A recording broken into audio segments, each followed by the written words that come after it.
What's up, ladies and gentlemen? Welcome to SpawnCast episode 131. We had some technical difficulties because Discord, just decided to be Discord. I don't know. Evan, do you know what happened there? No clue. We'll see if it happens again, and it'll be fun for us. Okay, good. Jordan's running a little late. Max is actually off doing some stuff tonight, but everyone else is still here with us, so we're good. We're good. We can still do a show.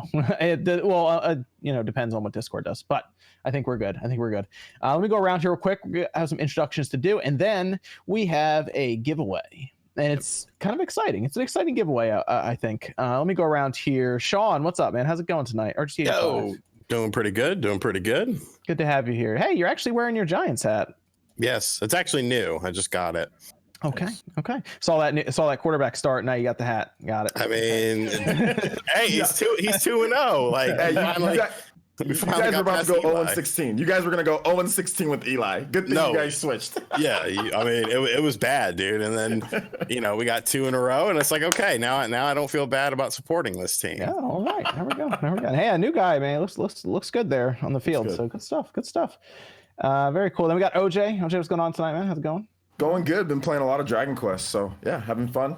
So been streaming a lot myself today, and now I'm here. So I'm happy to be here. Thanks for having me. This is good. Yeah, absolutely. And then, at least on the stream here, Nate is the very large picture that has nothing there. So, Nate, what's going on tonight? How's it going?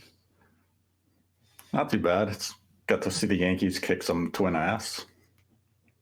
Who likes the Yankees? I don't think anyone likes the Yankees. Apparently Nate likes the Yankees. Me? Nate likes the like Yankees. the Yankees. Wow. He is Nate the Hate. All right. Yeah, apparently. Yeah, you're just filling out everything about being a heel on this podcast. What's wrong with the Yankees? How's that a heel move to like the Yankees? Because they're not the underdogs. Buy their way to the top. Yeah. That's ridiculous. They haven't been the evil empire in like a decade. Oh man! Although they provided some great comedy on Seinfeld, so it's not all bad. And then Evan, you respect the judge. You respect Aaron Judge. And then Evan, what's going on tonight? How's it going? Not much. Very cool. So we have a giveaway. Exciting stuff here. This is being done by Castlemania Games. I don't know if Evan, you have a picture of this thing. Yep, we'll switch over to it real quick. It is some fancy stuff here. This is from Castlemania Games. You want to check them out. That's castlemaniagames.com, doing the Metal Storm Collector's Edition. This is Sean knows what this is. Yep. Very Sean cool knows stuff. Exactly what this is. Metal Storm Collector's Edition giveaway. Really neat. It's actually up for pre-order now on their site, so check them out. CastlemaniaGamesAgain.com. You see it at the top left there. And this is something that's being given away here tonight. The way it's going to work is Evan has set up a bot that apparently goes through the chat and you can sign up through it. Am I right? Yep, our chat bot has a command set to it. It's just ! SpawnCast. Yeah, SpawnCast. Okay. And it'll put you in for the list. Our list is already pretty huge right now. Oh, that figure looks awesome. Yeah. Sorry, go ahead. And then around, I think, 10:30, we'll try to pull a name, and we'll see if we can figure out how to get your info so we can get this shipped to you. Because it is worldwide, according to John. This will ship anywhere. So. Shipped worldwide. I believe it is up for pre-order now, and then it comes out, it says, in November. So it'll start shipping in November. But awesome giveaway. Thanks to CastlemaniaGames.com. It'll be going throughout the night. So make sure you have the ! SpawnCast, and you will be entered right in. And then at 10:30, we're going to try to draw, and then we're going to try to figure out how to get in contact with the person. Hopefully, you are still here around 10:30, so we can get in contact with you. I guess easiest would be through Twitter. You think, Evan? Maybe. I don't know why YouTube got rid of its DMs. Although everyone on Mixer who's entering as well. I mean, that's literally like we can DM you there if you're one of the polls. So that'll be useful. Okay. Yep. So you can enter here or on Mixer, where we're broadcasting on both. And good luck. Good luck to everyone who enters. Very, very cool prize. Once again, thanks to CastlemaniaGames.com. I have a question on that. Can I win the prize? Can you win the prize? You can try against 263 current people asking for it. See, there you go. And then I'm going to give it away on my channel. Oh, see, there you go. Double giveaway. The regift. Then I'm going to regift it on my channel. Let's go. Double giveaway. Yes. Well, I got that shit happening with my cousin's stupid kids. So here's a little rant for everyone before we get into what are you playing. I'm going to zoom in for this for you guys. There you go. So obviously I cover arcade 1-up machines on my channel. I have purchased all of my arcade 1-up machines out of pocket. None of them were given to me or anything like that. Fine. I don't care. You know, I like them. It's cool with me. So I bought the stupid Marvel superheroes one and the Turtles one, of course, both of which have not shown up at my house, even though they are showing up in random Walmarts. Fine, whatever. I'm a patient person, not really, but I can wait for it. And then I checked my email, and I got an email from the Canadian, not the US, the Canadian branch of Arcade 1-Up saying, hey, do you want to check out the Marvel superheroes cabinet? We'll send it to you. It'll be there in like a week. And I'm like, okay. This is cool. This is fine. I'll get that cabinet, and then I could just cancel the pre-order for my other cabinet, but I can't cancel the pre-order for the other cabinet. So I was going to end up with 2 of them.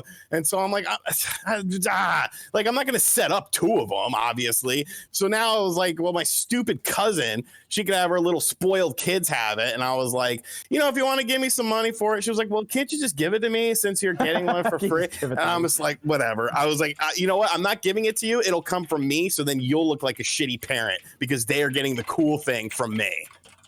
So there we go. And no, I'm not giving away that thing. You know how much it would be to ship it? The shipping on that is actually, it's like $100 to ship it. It's expensive. Freight on that thing. Yeah, it would be expensive to do that. But on a positive note, I will have the Marvel one, but probably before my one comes that I pre-ordered from Arcade 1-Up. So be on the lookout. All right. Oh, okay, that's cool. So we'll see a video on that, I assume. Very cool. Oh yeah. It's exciting to see that. I'm still looking at that Turtles one. The Turtles one could be cool. Well, that one I've got pre-ordered and paid off too, but hasn't shown up yet. That would be cool to see. Okay. Well, okay. Good stuff there. So we have that set up with our giveaway. Looks like everyone's entering in. So very cool there. So what's everyone been up to this week? What's everyone been playing? I'll go through super chats and any stream live stuff. Probably after we get done talking about video games in like half an hour or so. So what's everyone been up to? What's everyone been doing? What's everyone been playing? OJ, you said Dragon Quest XI-S. Yeah, I've been playing a lot of Dragon Quest XI-S on this little nifty device here, and I'll be honest, man, like I've already made a video on it, but I'm definitely gonna make a few more. This is I'd probably say it's one of the most impressive, if not the most impressive, third-party game on the Switch. The scope and scale, like even when you play it in portable mode, it looks great. It has a softer look to it, but it doesn't have the same type of jank that you see with a lot of other like PlayStation 4 games, right, that come over to the Switch. It has a very smooth look on it, whether you're playing in portable. There's no frame rate drops from what I can tell. It just looks great. It plays great, and I got into some of the bonus content with like the going back into the worlds, like the 2D, the classic 2D mode is really cool. If you're a Dragon Quest fan, or even if you're not, like just even like looking up what happened in those situations is fantastic. I love how they kind of blend it in. It's not just playing the game in the 2D mode, but they actually have within the 3D mode, you can play stories that are in the 2D mode, which are exclusive. Fantastic. It's absolutely amazing. Like it kind of just like cuts you off like about 13, 14 hours into the game, or probably a little bit shorter than that, but I've been power leveling. But anyway, I love like the speed up mode. I think that's one of the things that I think a lot of Western fans would love, because you can speed it up to where it's faster so the battles aren't so slow, so you can level up faster. It's just a fantastic version of the game. People keep on calling it a port, but it's really not. Like you can tell as soon as you really start playing, it's really not. They really made it for the Switch. Like they didn't recreate everything, because obviously it's Unreal Engine 4, but it's just they've done it in a way that, like I said, I played other third-party games from like that are, you can clearly tell they're like PS4 ports, but this one truly feels like they spent their time. There's a whole one-handed mode in there, so you can play most of the game just playing with one hand, which is really cool. Doesn't make you contort your fingers in weird ways, like that's an interesting idea, right? So you don't have to. Yeah, okay, that makes sense. That's interesting. Yeah, you can scroll through text all using the analog stick if you want. You can use the button to do that. Pretty much, you can just like you can be like taking a drink and still be playing the game or something. Like you can fight.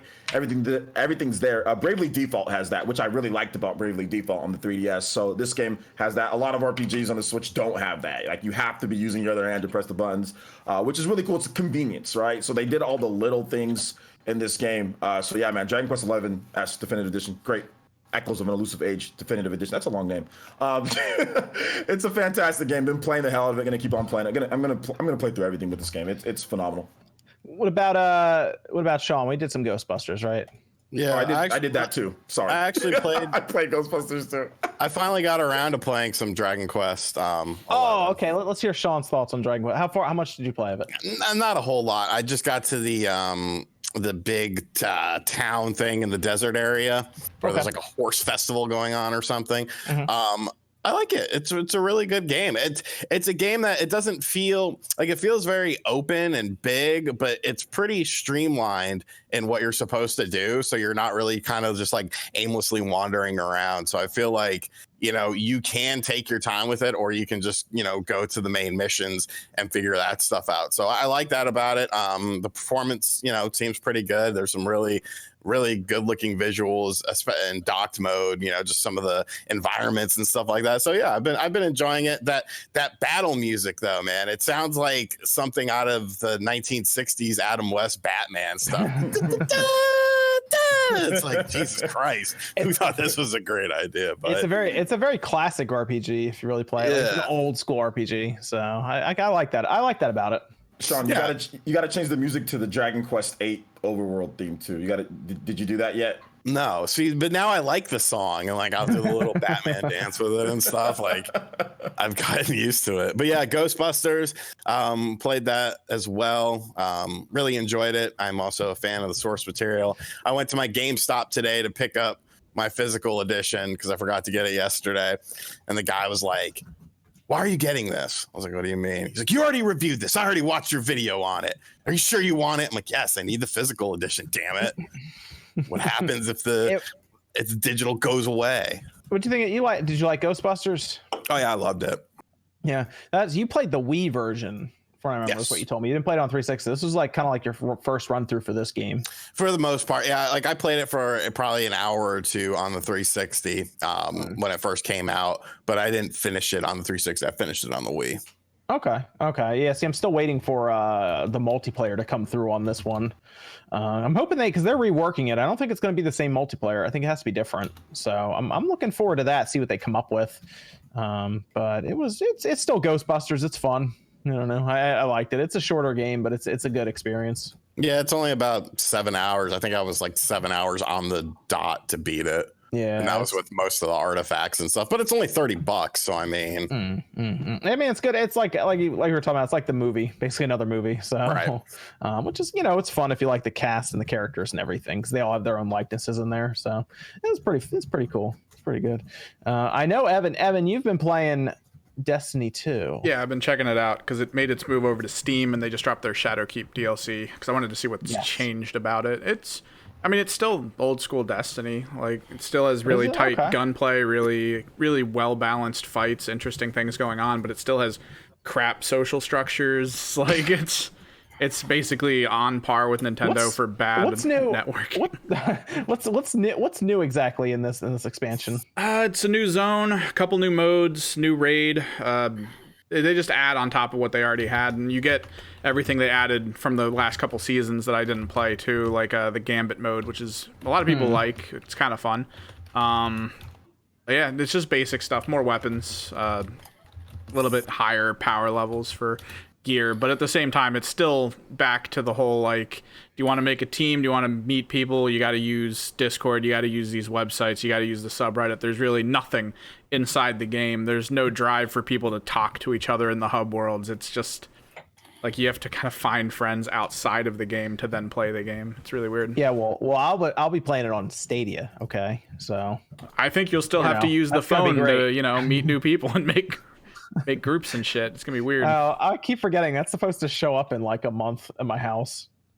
Right, that's coming out in November. Yeah, I'm getting it too. So that's gonna be great. This is gonna be. I would have liked to see you stream the game, Evan. To be honest, I might. Yeah, you're playing Crucible on that, or are you playing like the PvE stuff? I'm doing all of it. I've been playing Gambit. I did a lot of Crucible today. People really seem to be getting a kick out of it. Whenever Destiny does like a new expansion, Destiny 2, man, people go crazy online. Well, for that. It's raid running specifically. Today they dropped the new raid, and I think everyone on Twitch was doing a race to see who could beat it first, because their raids are difficult. Lots of mechanics to them that you have to learn. So they're always crazy. I think by the end of the day, we should have I think probably by now someone's beaten it. It said on Twitter that they think they saw somebody beat it. They're just checking. Yep. And the first team that beats it gets a belt. Second team that beats it gets a title. Third team if you're a team that beats it before, I think, the 15th of this month, you have access to buying a coat from them or something from their shop, and then you're the only ones who can get championship belt, we'll raise it up like WWE. I guess, yeah. Dude, I think I need to play Destiny. Yeah, but you won't be able to get it, but yeah. That's funny. Instead of giving away a belt, I can try. Man, that's interesting. Weird. What about what else? Do you play anything else, or was it mostly a Destiny week? I think that's it. I mean, I got Inktober. I finished up a big piece of work in the past 4 days that I've been working on. So a lot of focus on getting ready for the convention 2 weekends from now. So. Oh yeah, what conventions 2 weeks? Baltimore Comic-Con. Oh, how's that usually go over? Is it good? Of the times I've went as a person, just checking it out, it's always been huge. So I'll have to see how it is sitting at a desk trying to sell stuff. Oh, that'd be fun. What about Nate? All right, go ahead. Let us know what you've been playing. What's the weird game? No weird game this really? week. Oh, wow, okay, interesting. I know. I was quality. I was bracing for it. There's quality releases this week, like Ghostbusters. Okay. Ghostbusters. You compared that to the PS3, and I forgot how bad those old gen games looked. Yeah, the PS3 version's really rough. Tons of screen tearing. The resolution of the PS3 version was 540p, and then it got patched to 576p. I have a comparison to the 360 version coming up. Probably be up tomorrow afternoon. The 360 version's more. It's closer to the remastered version, but the 360 still suffered from a lot of screen tearing. So the remastered is still, it's definitely a nice little upgrade. Now, whether or not it's worth the $30 price, people can watch you, OJ, or Sean's review and find out for themselves. There you go. See? Yeah, I remember the 360 I mean, back then, the 360, whenever we had third-party games come out, the 360 always pretty much had the better version compared to the PS3 for the most part, just because of the way the PS3 was made. Yeah.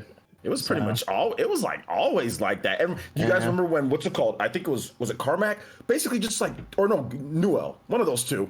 Just I think it was Carmack, one of them or both of them. They trashed the PS3. He just said it's a horrible system. It's not good. I think it was Gabe Newell. Yeah, it was Newell because then E3 when he had Portal 2 come to the PS3 and they had Steam on it, he was like, PS3 is awesome. They're like, yeah, months ago, he's like, crap. Amazing what money did there. PS3 is a great system, guys. That's funny. But before he trashed the hell. But that's how it was too.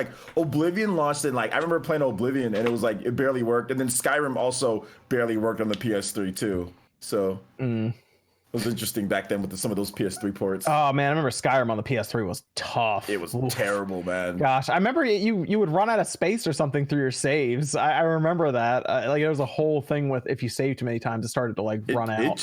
It just crashed on me. I mean, Skyrim crashed on the 360 too, but it crashed so much to the point where I just stopped playing. I'm done. I'm good here. I don't want to play anymore on the PS3. That's how much it crashed.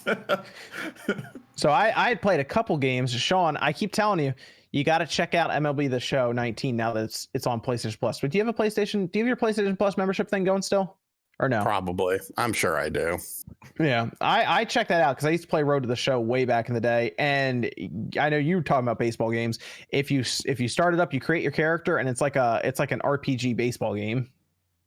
It's kind of how many microtransactions are there? I don't think there's any in what I'm playing. Oh, really? I haven't really explored too much outside of that. You can play just a regular game, but I was playing the Road to the Show as a pitcher, and you go through it. You have your clubhouse and everything that you have set up, but you play as one character, and you build their skills up as you play. And basically, as you complete things, you get more skill points and stuff, and you go through. But that was something I was playing quite a bit actually, just for fun at night. But I did also play Ghostbusters, and I'm actually playing now. Because I installed it last night, Ukulele and the Impossible Lair. Yeah, I've been playing that. Yeah, so I've been checking that out some, and I like it. I think it's better than just Ukulele in general. It starts really slow. That first stage, I was kind of okay, let's get the game going a little bit, because you play that first stage and then the B character's talking to you. Yeah, and it was so much hit the B button to jump. Yeah, I know I had to jump for half the stage. I don't need you to introduce you to it now, but once you get to the second stage and then you get the variations of the stage, you can freeze, you can have the overgrowth and stuff. That's where the game really starts to shine. Yeah, I like how they mix it with kind of this. It's almost, what is it, like a Metroidvania Zelda overworld mixed with like 2D side scrolling. Because you get the bomb plants, so you can blow up like the walls to get those extra areas to find the new collectibles of what are they, tonics? Yeah, the tonics, and there's a bunch of those, and they give you little abilities that you can change them out. You basically equip them or unequip them, and one of them I got was a broken Joy-Con tonic. Yeah, so up is down, down is up, right is left, and you get more. Was it bees or honey or coins or something if you beat the stage? Things. Yeah, and you get a higher reward if you use a more difficult tonic and stuff. Yes, and they make fun of a lot of stuff. Like one of the first things you run into is literally called a paywall. And you have to give them one of your coins that you found in a level. So they make fun of like regular stuff going on in like gaming and everything right now too. But I like this ukulele game. It is fun. They are definitely better at 2D stuff, I would say, than their 3D collectathon stuff. Yeah, I mean, Impossible Lair it was made by the Donkey Kong Country people. Yes. So it feels like they took inspiration from Tropical Freeze and they just made a new Donkey Kong Country with the ukulele characters, and you can definitely feel their background from the Donkey Kong Country franchise being infused into this release. Yeah, but that's what I mean though. I think they're better at 2D than like trying to make a like 3D collectathon. Like I think they're better at this than they were that. So so far anyway, at least this outing I think is better than ukulele. I think for the most part people are much more sold on this than they were with ukulele. Yeah, I mean, it just has better level design, it's just more focused. Yes. Ukulele was so scattered and it didn't. Like the ukulele original release was like, oh, you played the stage. And then all of a sudden it was kind of like, oh, well, I need this to get this roller coaster part of the stage so I can get these other things. But there was nothing there to explain it to you. It's just like you kind of just had to learn like, oh, well, I didn't get everything in the stage. I guess I'll come back to it. And all of a sudden it opened up. And it was weird at how they kind of constructed the levels. Yeah, I think they really took a lot of feedback from that game and kind of put it into this one. There's a physical copy of it as well. So it's not just digital. It looks like they're selling it at Target, Walmart, GameStop. It's $39.99. And you know what? I think it's a good time. I think it's fun. I would have played it, but they gave me a PC version of the game. And I was like, yo, can you guys give me a Switch version? So I'm definitely gonna play that too and just give away the PC version of the game. Okay. Yeah, it's a good time though. I'd check it out, definitely. So but other than that, I think those are the main things I was really playing. And then I also managed to get that purple and orange Joy-Con combination. Orange I don't like as much, but the purple is pretty good. I think that was mostly it for this week for games. Let me go over. Evan, we got anything through Discord questions? We got a lot. I'm gonna try to filter a couple of them out completely, but I guess we can open with, what year do you think it'll be when we consider 3DS retro gaming? What year? Well, the thing of it is that there's no clear definition of retro gaming. It's all just whatever someone thinks of it. So, I mean, people can consider it, anyone can consider it retro. It's the dead system. To me, that's sort of retro, but I mean, obviously it's not as retro as the Game Boy or something like that. And it's such a weird thing to me. People are like, oh, the Wii isn't a retro, so the Wii U isn't a retro system. It's like, they don't make games for it. It's retro. It's not relevant in the marketplace anymore. The Wii is like 13 years old almost, right? It's gonna be 13 years old next month. Yeah, but there's the gatekeepers who are like, it needs to be 20 years. Yeah, but the Wii still gets new games sometimes. That's true. Oh, yeah. It still gets Just Dance, so it's not dead. That's a good point. But I mean, the Super Nintendo got a new game in the last year or two. That's a little bit different, though, isn't it? I mean, the PS2 was getting FIFA up to like. Well, those aren't like official releases that go through Nintendo, though. I guess that's true. That's a good point. Yeah, you could say that. Because anybody can make a game for a system, right? Like an older system, say, "Oh, not dead." That's true. Yeah, I don't know when that cutoff is for retro. I guess technically, is it supposed to be 20 years, Sean?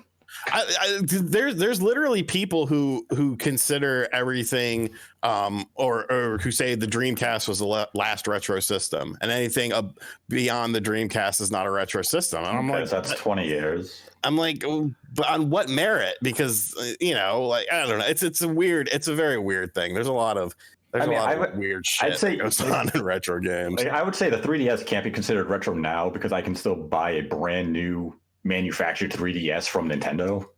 So if it's still in production, it can't be retro. You can go to the store and you can buy the 2DS and the 2DS XL and everything. Yeah, so like right now, I wouldn't consider those retro. They have to leave the store, basically, is what you're saying. Like basically, they can't. Nintendo can't still be manufacturing them and say it's a retro system. They have to consider it legacy, basically, before we consider it. Because you can still buy games and everything, so we're like brand new. So yeah, I'd have to agree with that. It's got to be like out of the stores and not manufactured anymore. Like I'm waiting for the PS Vita for that to be like that considered retro. Because that's pretty much done, right? So when would that be considered retro? That's a good point. The Vita's going to be retro probably soon if it's not already. It's close. Because you can't even find games anymore. It's tough. Yeah. That's a good. That's tough. I don't know. We'll have to come up with something for retro. It might be just case by case. Yeah. We have another one, Evan. We can fit one more in before I go over here to some of the super chats and stuff. Oh, we got happy 1 year anniversary for Mario Party. No DLC till now, so I'm guessing nothing's going to be happening with it. I knew so, man. I was really thinking nothing would happen because I think they're gonna make a whole nother game. I think it's gonna happen. Yeah, that's a shame. I think that's a game that really could have had some good DLC afterwards, but I don't know. Maybe they'll just make another. There literally might just be another one. They might just make a whole nother Mario Party. I don't know if anyone thinks they're actually gonna come out with anything now after a year. I guess they could, but. Anyone have any thoughts on Mario Party? Fuck that game. I thought a lot of people forgot about that game. Yeah, you know what? Nintendo probably hoped that as well. I completely forgot about it, but I'm also surprised every time you look at the Nintendo's reports and it's like, oh, it's like at 7 million. So it's like, it sold a lot. You feel like you get some, even if it's paid DLC, you figure they look at it and go, oh, we can make another couple $1 million. And on the flip side, you see what's been happening with Mario Tennis, and it feels like a lot of the money that they make through their online purchases is what's fueling the expansion to that. Like they've added so many characters, so many modes, so many systems. And for a minute there, you're thinking, well, maybe that money is just going to go to their first party games that they have that should have online like that. And I guess they just refuse to care about Mario Party. Let me go. Maybe they see it as just like a local game. I don't know. Yeah. Thinking. Maybe they just see it that way. We don't got to put more because we just see it as a game that families play local or something. I'll be honest, like even if they added more, I ain't gonna get all in depth. That's why I'm thinking. Sorry, Mario Party. That's why I think they're just gonna do a whole nother one. Like seriously, it'll be like a 2 or 3 year cycle, and they'll just put another one. No, they'll just literally release Super Mario Party online, and it'll be its own separate thing. You know what? If that was free through the online service, I think people would be all right with that. I would be. Let me go over here to Streamlabs because Ibrahim Gunnar actually has a question for you, Sean. Let me go through here because he donated a big 75, saying finally catching the stream live after missing the last 2 weeks due to work. Also curious to know what Sean thinks about the first night of the Wednesday War. I think NXT was easily the better show, but AEW looked very promising. I will give you. I think. See, the problem is with that is that you have as far as the better show is concerned, going into NXT's Wednesday debut, you knew a lot of the roster already. You were able to see them on television. You were able to see them on the WWE network. It's an established brand. You knew what to expect in terms of visual style and all of that. With AEW, unless you follow the pay-per-views that have been leading up to this, outside of Chris Jericho, Cody Rhodes, and his brother, you're probably like, who the hell are these guys? So it's kind of different strokes for different folks. I think NXT put on a really solid show aside from Baszler holding onto the belt. That's just ridiculous how long she's had the belt. She needs to drop it. But I prefer the AEW show because it feels fresh. It feels. I mean, look at how SmackDown was. Even taking away the horrible ending of SmackDown, SmackDown literally felt like the most overproduced. It was ridiculous. I keep saying the thing. It felt like I was watching a show about a wrestling show instead of watching an actual wrestling show. Wrestling shows, they don't need to be super high polished like a modern film. People like the rawness of it. Think of the best era in terms of revenue for wrestling. It was when you didn't have a million camera cuts and you didn't have a million different sponsors plugging everything, and it felt so overproduced. And the whole show, I kept saying, you change the production, you could change you could change the set, but until you change the booking, nothing's going to change. And people kept saying, just give the show a chance, It's like, look, okay, there's literally two things in life that I consider myself to be somewhat knowledgeable in. That's pro wrestling and video games. That's just because I've been following the shit since I was 3 years old. Like everything else in life, I don't know shit about. But those two things, it's like, dude, I've been fine. I know how these things work. And then by the end of the night, people were like, yeah, it did have better production values, but it just, and the whole thing of it is, it's bizarre to me how your modern WWE feels like, oh well, we can't do this, we have to be overproduced, we have to be like this because we won't get sponsors, we won't get people sponsoring. First off, you don't need sponsors. I don't know if you've looked at like how much the Fox deal was worth, but they don't need sponsors, especially with the Saudi Arabia shows and how much money they get for. They don't need sponsors. But let's say they want sponsors. Okay, that's fine and dandy. All because, first off, AEW is a TV 14 product. It's rated TV 14, which means they have a little more freedom to do whatever they want. Do they still have sponsors? Yes, they do. Now, of course, the Fox thing comes into play that it's on basic cable television, so that really anyone has access to it, whatever. That's fine. But that doesn't mean, Fox has pushed the boundaries of stuff before, back in the day with stuff like Mad TV and shit. Like that wasn't clean censored. And the crazy thing is, you could be a more adult focused product and still get sponsors. Like, I don't know. It's very bizarre to me. All right, I'm done. See, here's the thing now, Sean. I've decided I'm going to make my own wrestling channel starring Sean. And that's going to be his intro. Ask him how the show was, like the day, like after, during the SpawnCast, and then I'm just going to record it and cut it. And you need to get on. You need to get on that, Sean. Sounds like you like to talk about wrestling, Sean. I like this comment. Wrestling is the equivalent content at this point, saturated and fake. You got me, Jay. You got me, buddy. You need to you gotta work on your mic delivery there, Sean. Yeah, and feel it. Yeah, you need to get on that wrestling channel, Sean. I know, I do. Yeah, that was a very MJF delivery. You got the persona, but you don't have the insults. Nate said he would probably join you, man. He's got you. He could be the bad guy. I'll be the Stone Cold to your Rock. There you go. And then Big Jeff says, I've always thought anything 2 gens back from current is the start of retro. So the 360, for example, will be retro when Scarlet is released. So we got to go back multiple generations to call it retro, basically. I think that could work. Let me go to some of the super chats here. Kurt says, just got out of surgery today. Glad I finally can hear SpawnCast live again. Keep up the amazing work, Kurt. Hopefully you have a speedy recovery after surgery. Thanks for stopping by. Joe says, so does anyone know what that developer meant by Sony's globalization? Do you think that had anything to do with the censorship policies? Probably referring to the interesting Sony restructuring or Sony issues going on. We'll touch on that, Joe, when we get to the topic for the globalization. I think Nate, you might even have a few thoughts on this too. So I was talking to you a bit about the Sony stuff. Yeah. Fish Fan says, RGT85, what is the deli meat of the week? Roast beef. Yeah, I got some roast beef. Been using a lot of black pepper on it, a little bit of steak sauce. I've been craving some Arby's, and like for some reason there's not really an Arby's close to me. And so it's like, you can buy the roast beef, but the Arby's sauce, you got to get like Worcestershire sauce and like all these seasonings and bullshit like that. I ain't got time for that. So I just throw a little steak sauce on there. It tastes close enough. Okay, you can answer this in one sentence, Sean, because you went longer than I thought you would last time. From Kurt saying, RGT85, thoughts on AEW Dynamite? Great show. Has a very promising future. And I think they understand what they're doing. Nick says, RGT is the supreme being. You deserve more than just deli meat. If you have a PO box, please let me know. I would personally love to send you a honey baked ham. Oh wow, that would be awesome! Just sitting in your freaking PO. Dude, you remember those honey baked ham stores? We have a couple near here. What?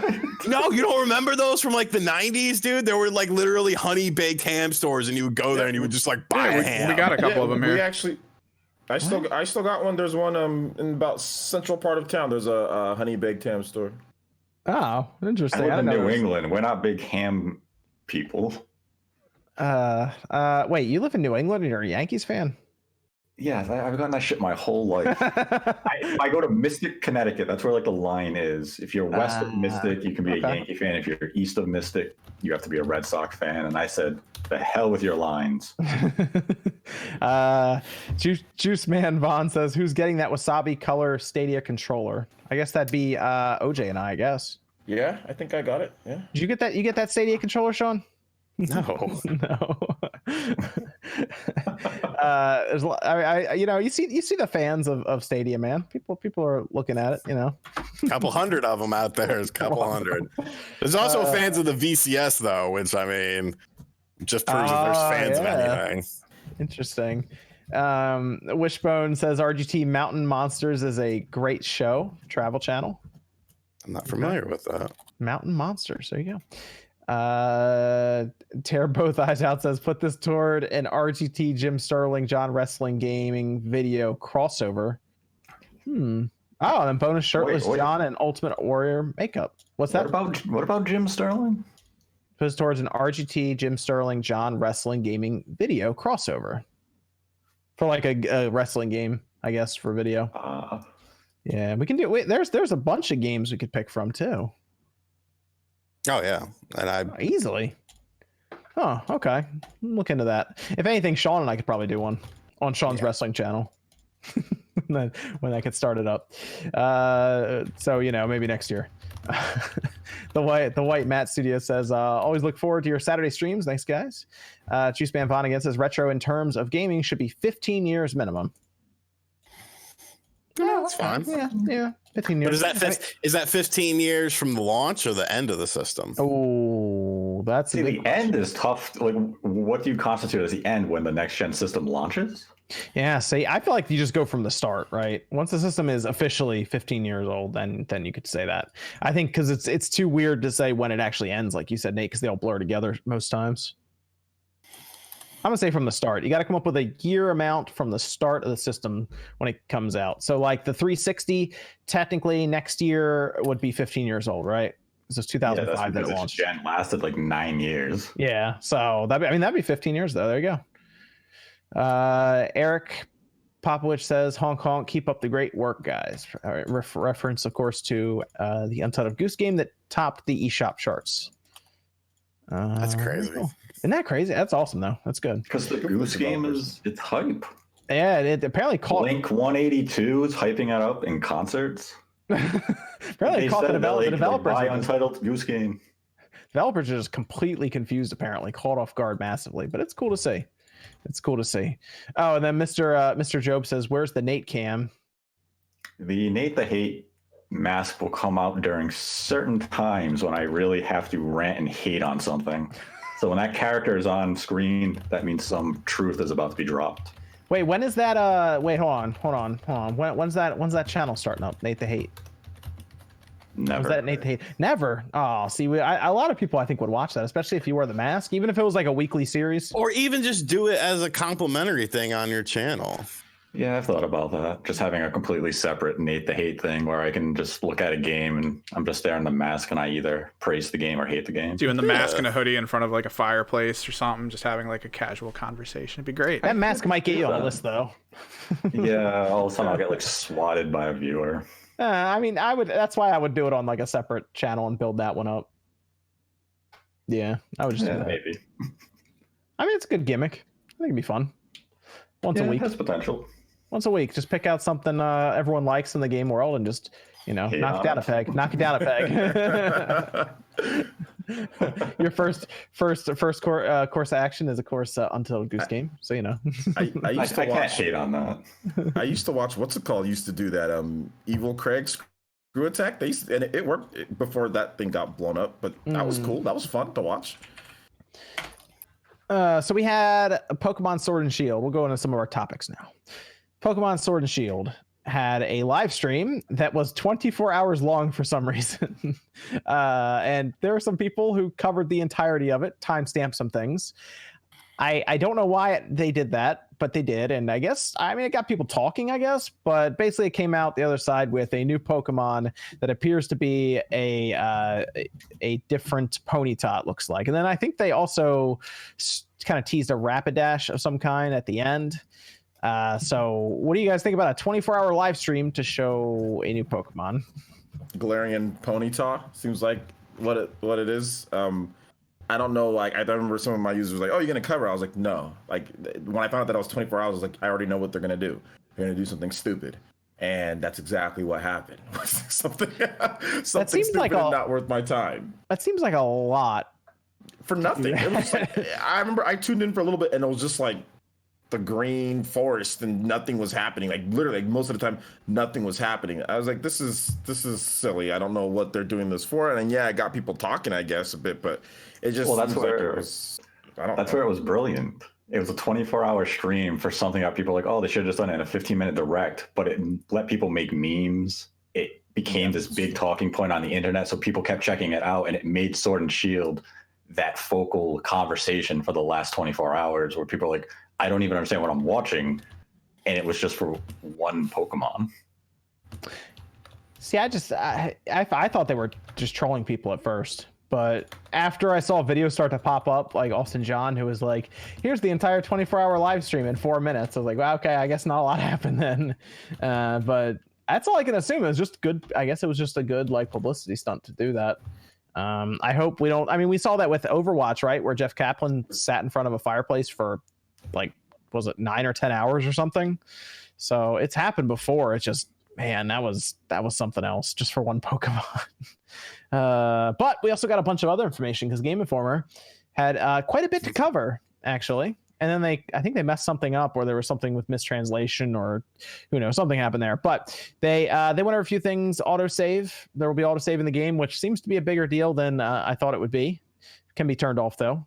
Confirmed HMs will not be in the game. That will not return. And they also revealed that EXP share is automatic. So here's the thing. Maybe somebody can explain this to me about EXP share.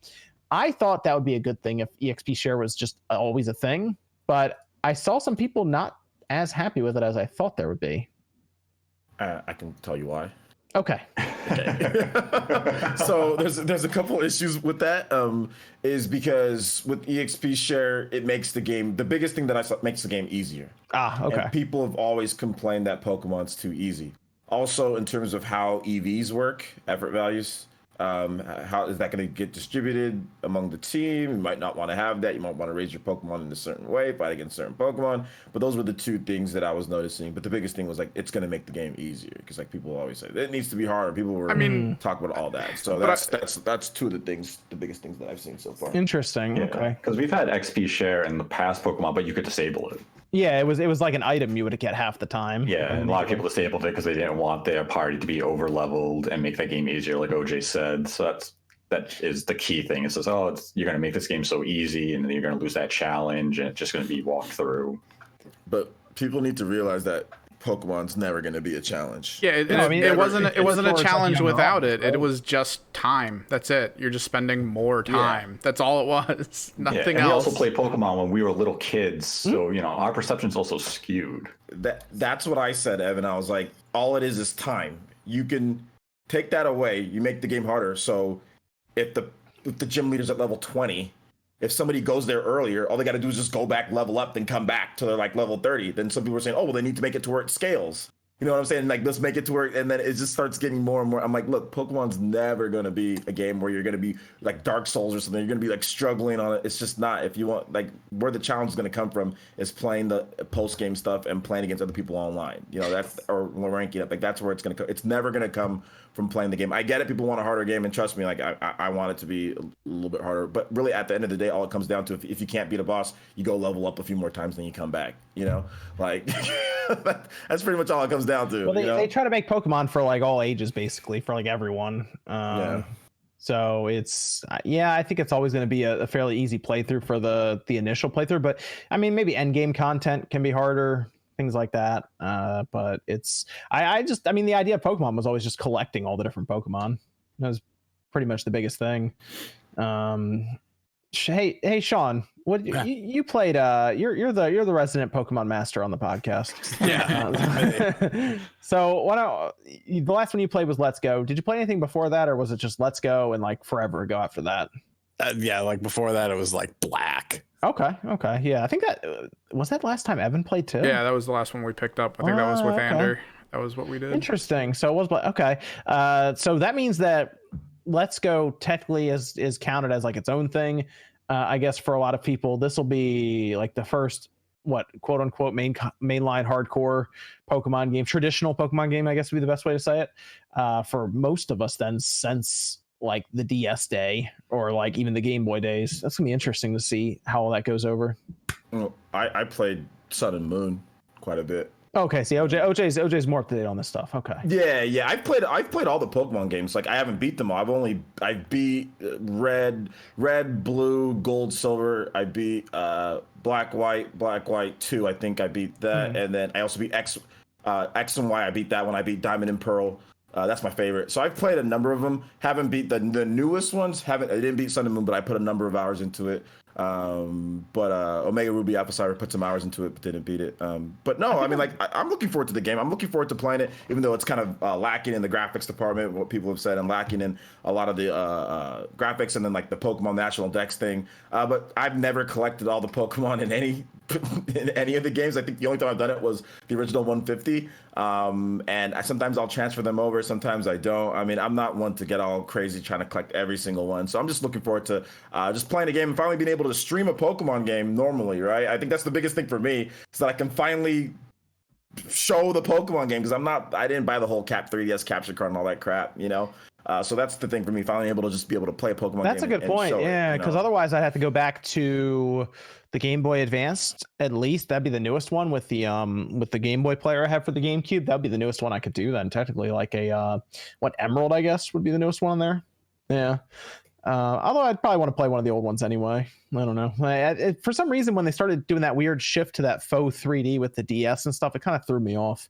I don't know what it was about that. No, it's definitely wonky. It's a little bit. X and Y was interesting because of the way that how they did it, but then the movement was really weird in X and Y, kind of how you moved around. And they kind of changed it up a little bit for Omega Ruby Alpha Sapphire, made it better. Then by Sun and Moon, they had got really good. They made a lot of strides from X and Y to Sun and Moon when it comes to just playability and everything. It looked a lot better.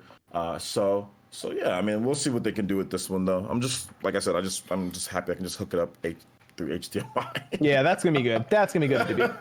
I'm happy about that. But they also said originally there was a story that was played. By the way, I guess if you're a big Pokemon collector, Game Informer is gonna have 3 different covers. One of them is one of them is basically like 2 images. The other 2 are wraparounds. So I guess raid GameStop and get all 3 of them.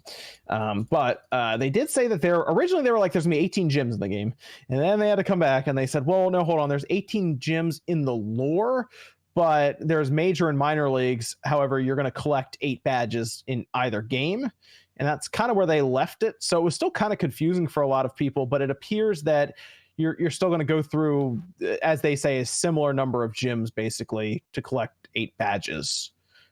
So it was an interesting turn of events because, of course, it sounded like a lot of extra stuff was being added, and then people backed up a bit. And then I saw a lot of talk of National Dex again. So that was an interesting situation. I feel like they're trying really hard to explain this game to us, and for some reason, it's not working out as well as they would like with communication. I feel that's really been the motif of the game so far. Yeah, they even said that the entirety of all the maps being included, like the National Dex, was like a decision by all 3 companies, by Game Freak, and then Nintendo and the Pokemon Company. They had to come together and talk about that. So it was just something they had to, I guess, figure out. So apparently they'll all be added at some point, not to this game necessarily, just I guess to the series as they go along. Now that they've jumped to home consoles. But I think most people are still, so I assume everyone here is probably going to at least pick up one or the other, Sword or Shield. Yeah, probably. I got a double pack coming in the mail. Double pack. Okay. I'm trying to figure out which one. I guess I'll get. See, that's the thing. We have to know which gyms and everything are in each one, right? I think they already said the fighter was sword and the ghost was shield, so I was just gonna pick up shield. See, if you're gonna get shield, I might as well get sword then. Okay, that's gonna be interesting to try to figure all that out too. All right. Well, how about we, Evan? You have a Discord question for us before we move over into Sony restructuring? This is where the questions start getting weird. Okay. What do you think it would be possible for Nintendo to release something like Switch TV similar to PlayStation TV? Switch TV. Wait, hold on. PlayStation, like, are they talking about like PlayStation? What? Wait, what are they talking about? The PlayStation View? Like the PlayStation TV, like or that cable service? I'm guessing they just say PlayStation TV. Or are they talking about the Vita TV? Not sure. It literally just says PlayStation TV. Or the place? Oh wait, the PlayStation TV is the little box thing. Yeah, it's a little box thing. Yeah. Like the I had brought that up in a video where if they wanted to get stupid cheap with the Switch, they do that. They make a little box like that, and it's a plug-in thing. Like if they want to get, because I was trying to figure out how do you get the current Switch Lite down to like $80 to $90 like the 2DS is now, and I don't know how you do that. Like, I'm not really sure how else you can do that unless you just start ripping everything out of it, including the screen and anything else. I mean, if you did just make a Switch console, let's call it, and now you remove the screen, you remove the Joy-Cons, let's say you throw in a Switch Pro controller, and it uses the exact same internals as the current version 2 Switch or the Lite, you could probably retail that for about $150. But you're still gonna have the same performance as a docked Switch. Yeah. So, the problem is that control. I mean, the Pro controller is expensive on its own. So it's like, unless you sell the box and be like, you got to get your own controller. But I mean, Nintendo, they've sold systems and been like, get your own power cord. So, I was just trying to figure out ways they make it even cheaper, because they said they want to go into the next generation and try to battle it out with install size. And the cheaper you make your system, the bigger your install size gets generally. I mean, it's kind of like a case, if they did do something like that, where it's the same power as the current dock Switch, they sell it for a cheap price. If it sells, great, you increase the install base. If it doesn't sell, it doesn't matter. It's using the same internals. The R&D is done. It's just kind of a niche product you threw out there. If you sell 2 million, awesome, that's an extra 2 million sales. If it bombs, oh well, the flagship Switch and the Switch Lite are still selling. You don't damage the brand or the platform really in any way. You just give the market more options. Yeah, so it was just some ideas, get it cheaper and cheaper and cheaper and cheaper, but that controller was tough, because I do think Sony had a couple bundles, I think, for that PlayStation TV, because I think one may not have even come with a controller. No, it didn't, because that's the one I got. Yeah, and that was cheap. That was real cheap. Yeah, I want to say, maybe it was on sale. It was like $50, right? Yeah, I'm pretty sure I paid like 30 for mine. Yeah, because eventually they marked them down, but like now they're very expensive, by the way. So good for you. But they're hard to find now. But they even got cheaper. They got down to like $50 for that without a controller. So I mean, you never know. Nintendo could look at that and say, well, we can package this thing up, no controller, for $60. Put it out there. I guess it would depend if they actually had, because the PlayStation TV was just Streambox. It didn't have any actual physical hardware. You couldn't put in the disc or download games to it. So if it was a Switch TV of that type where you couldn't even download games to it. You could. Yeah, you could. Yeah, it played all the download games. Yeah, it played video games. You can download the games to the little box thing? Yeah, you put a memory card in. One of those awesomely overpriced memory cards. You could do everything with that. There were some games that wouldn't. Like, I know Uncharted had issues because you had to use anything you'd use the touchscreen with. I remember there were some weird issues. But yeah, you could play all the games too, Nate. It was the same. The internals were the same as the Vita. All right. Yeah. I can see, if Nintendo's putting in like the light hardware itself into this, and you can put the game cards in, and then you can download your digital stuff on there. I mean, you probably still have to hit at least that $100 barrier. Yeah, but I mean, they could also, let's say they also get Netflix and more streaming services on there, even like Twitch even. At that point, you could also sell it as a media device as well. So like you put all that stuff on the outside of the box, and then people show up to like Best Buy and they look at that, or like an NVIDIA Shield, or even a Roku as being sold. People might lean towards that just because it also plays Nintendo games. So there's some interesting stuff to think about there. That's not a bad question, because it's a possibility for the low end market right now, and that the cheaper you make it, the better. So, the Sony restructuring. I think OJ is going to want to talk about this too when he gets back. It's fine. So there has been some weird stuff going on at Sony. Specifically, one thing. There was an executive out of Japan that retired, so that was pretty straightforward. They put a press release. They dealt with it like normal. But the one they didn't deal with was Sean Layden, and this is a very odd thing because when they let Sean Layden go, or at least announced that he was leaving, we haven't heard anything else. There's been no other press release. Like nothing has happened outside of that. It's just been that one tweet that didn't even seem that tweet seemed very informal, I would say. Like it wasn't like a formal announcement. They didn't even tag him in it. Yeah, it was a little like, what happened here? It was like Jan from accounting is leaving. I'm like, oh, thanks, Jan. See ya. I mean, I don't know about you guys, but if you work 30 years at a company, you think you'd expect a little bit more than that, huh? Yeah, I was a little confused about that one. So more and more stories are coming out now. Like the press is like circling this thing, and I think. I thought it'd be this week. I think it's going to be next week. We see some stuff pop up about this, more so that we saw like one article, I think, pop up. It was like Game Daily, and they had one third-party developer talk about it. But yeah, he's been there since '87. Yes, that's a long time.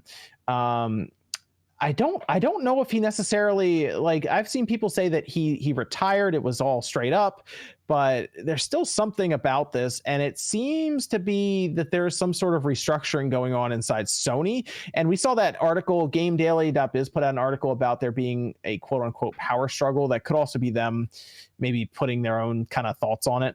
But there seems to be a restructuring. And Nate, you talked about this a little bit before, but it sounds like instead of having several different divisions, right, whether it's the Americas, Europe, and Japan, they're kind of bringing it all under like one umbrella is the idea. And then obviously you're going to have people at the heads of those kind of maybe butting heads over ideas.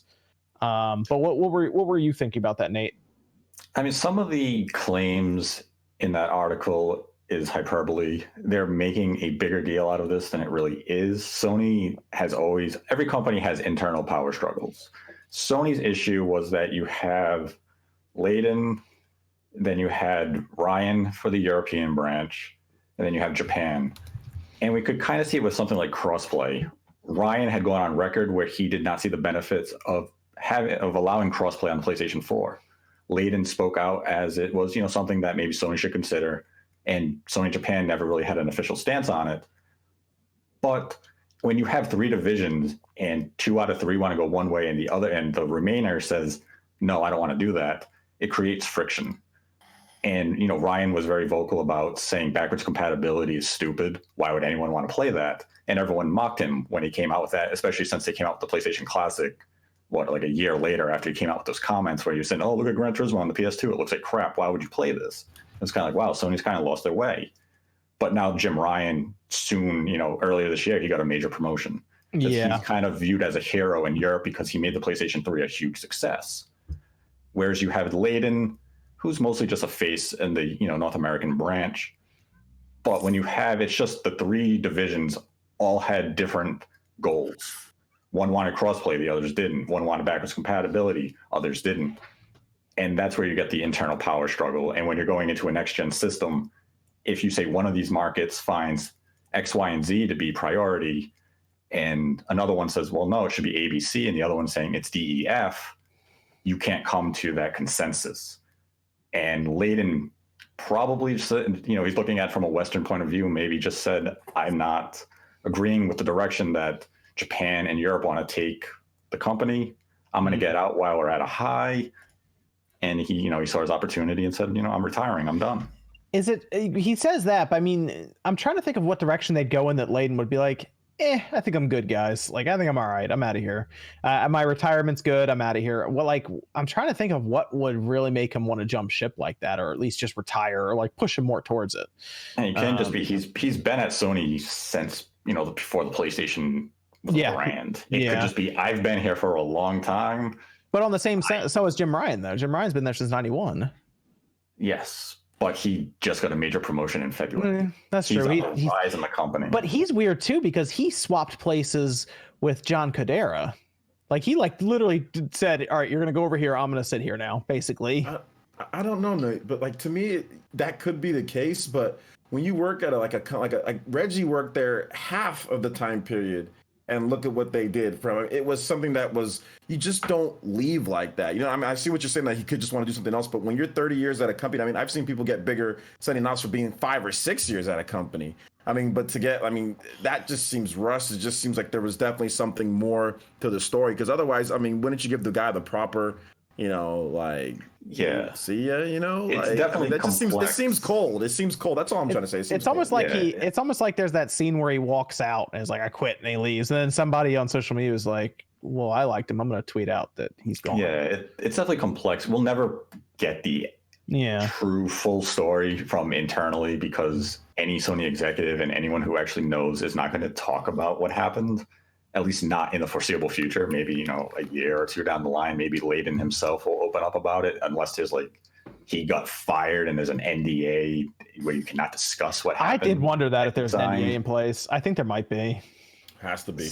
Yeah, it's nothing that I would look at and say, oh God, what does this mean for the PS5? Is the PS5 going to come out and be a train wreck because there was a bunch of different directions going on? No, the PS5 will come out. It's going to be what Sony wanted. I wouldn't be concerned about the PlayStation 5 going into launch next year because of what happened with Layden. The company is still going to be fine. The hardware will be fine.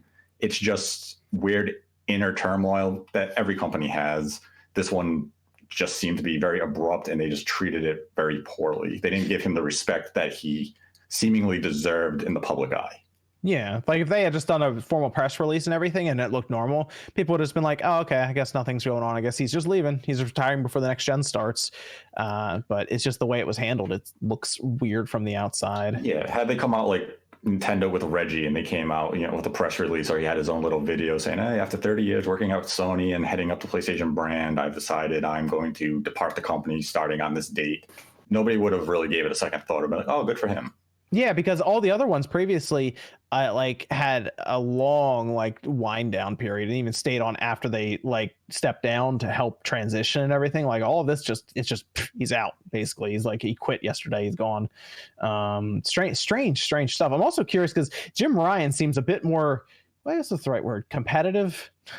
It seems with his rise, it seems like it anyway. Yeah, he's a cutthroat businessman. Yeah. He puts Sony first. If it does not benefit Sony and the PlayStation brand, he is not on board with it, and that's why they were so reluctant with crossplay.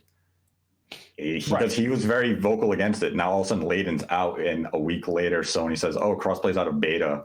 Now we're fully, employing crossplay with any game that wants to use it.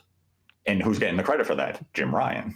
Yeah, but here's the other interesting thing, and this is going to be real interesting going into next generation to see how far they push this. PlayStation Now had a pretty good price drop. It's $60 for the year now, and God of War is going to be on there. Like to the point where you technically don't need a PlayStation to play any of these games now that were originally first party. Yes. Well, it's timed on God of War. Yeah, it's like 3 months or something. Yeah. It's still strange though, because then you can play a game that you would normally have to buy a PlayStation to do, but just on your PC. It's streaming, yeah, but you technically have access to it. I mean, Microsoft does the same thing. Yeah, but we poke and prod Microsoft for doing that. because it's it makes it so they're like, don't worry about the Xbox, you don't need an Xbox, you can play it here.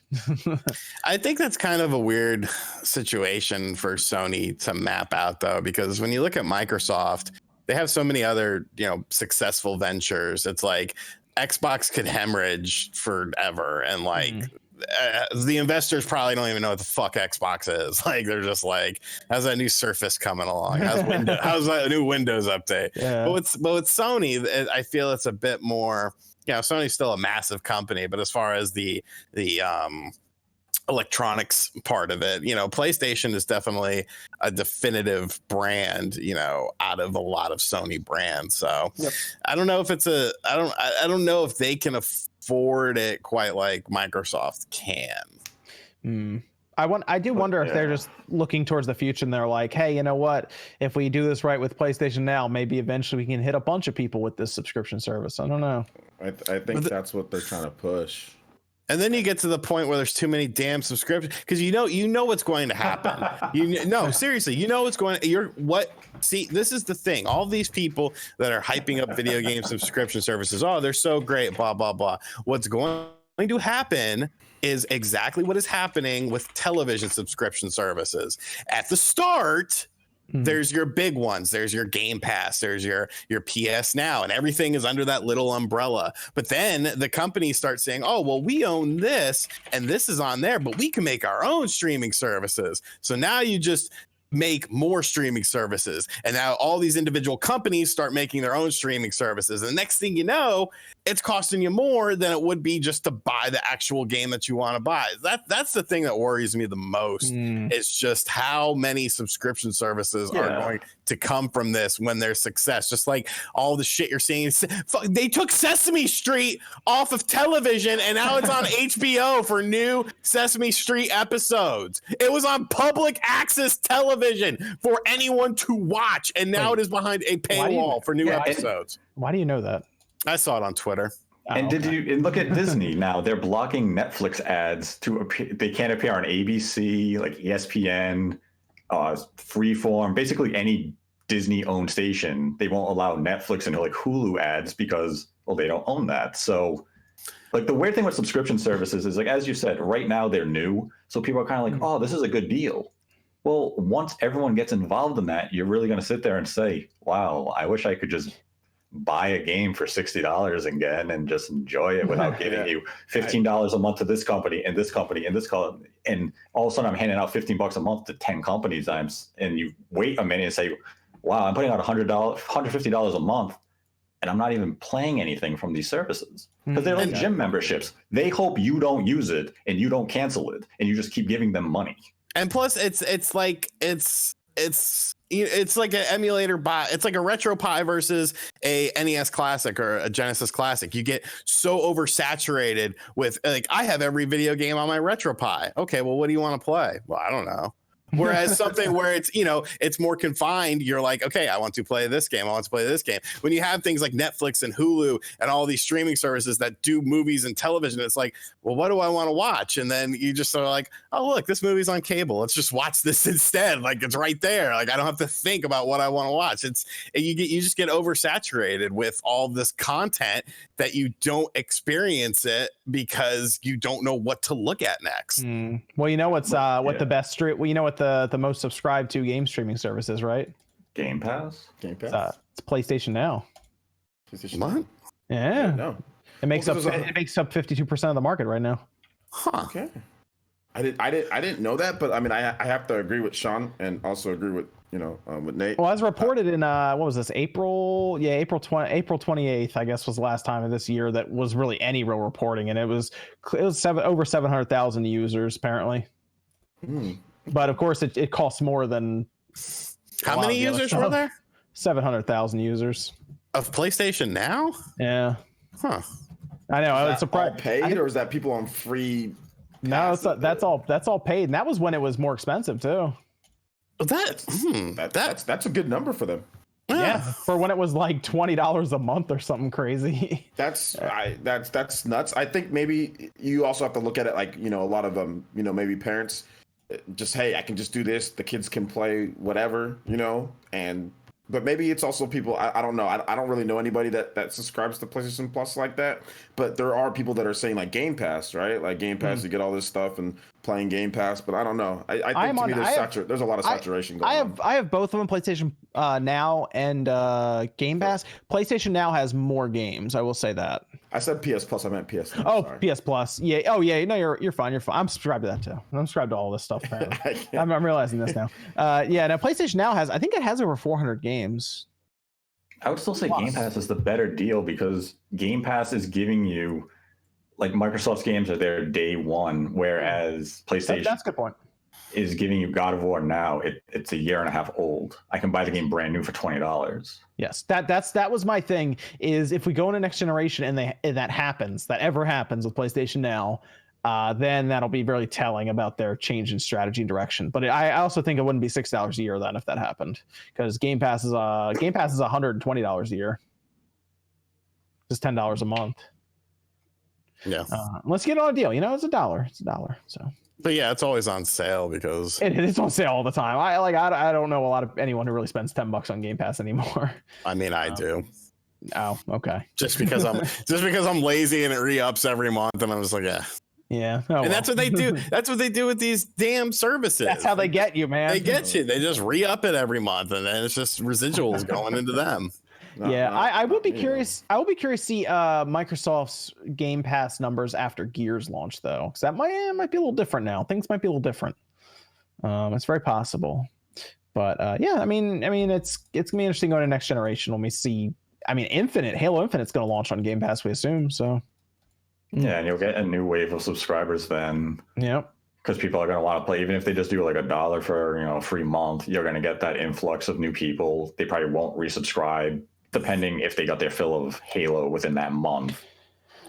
Yeah. So, but that's where I think if Sony really wants to push that, like I get where you're catering to a market of more or less casuals who aren't going to buy a lot of games. You putting forward, $20 a month, you get this catalog of games that you can download and stream. It's probably enough for you because you're not looking for the next new releases. You're just looking for something to play.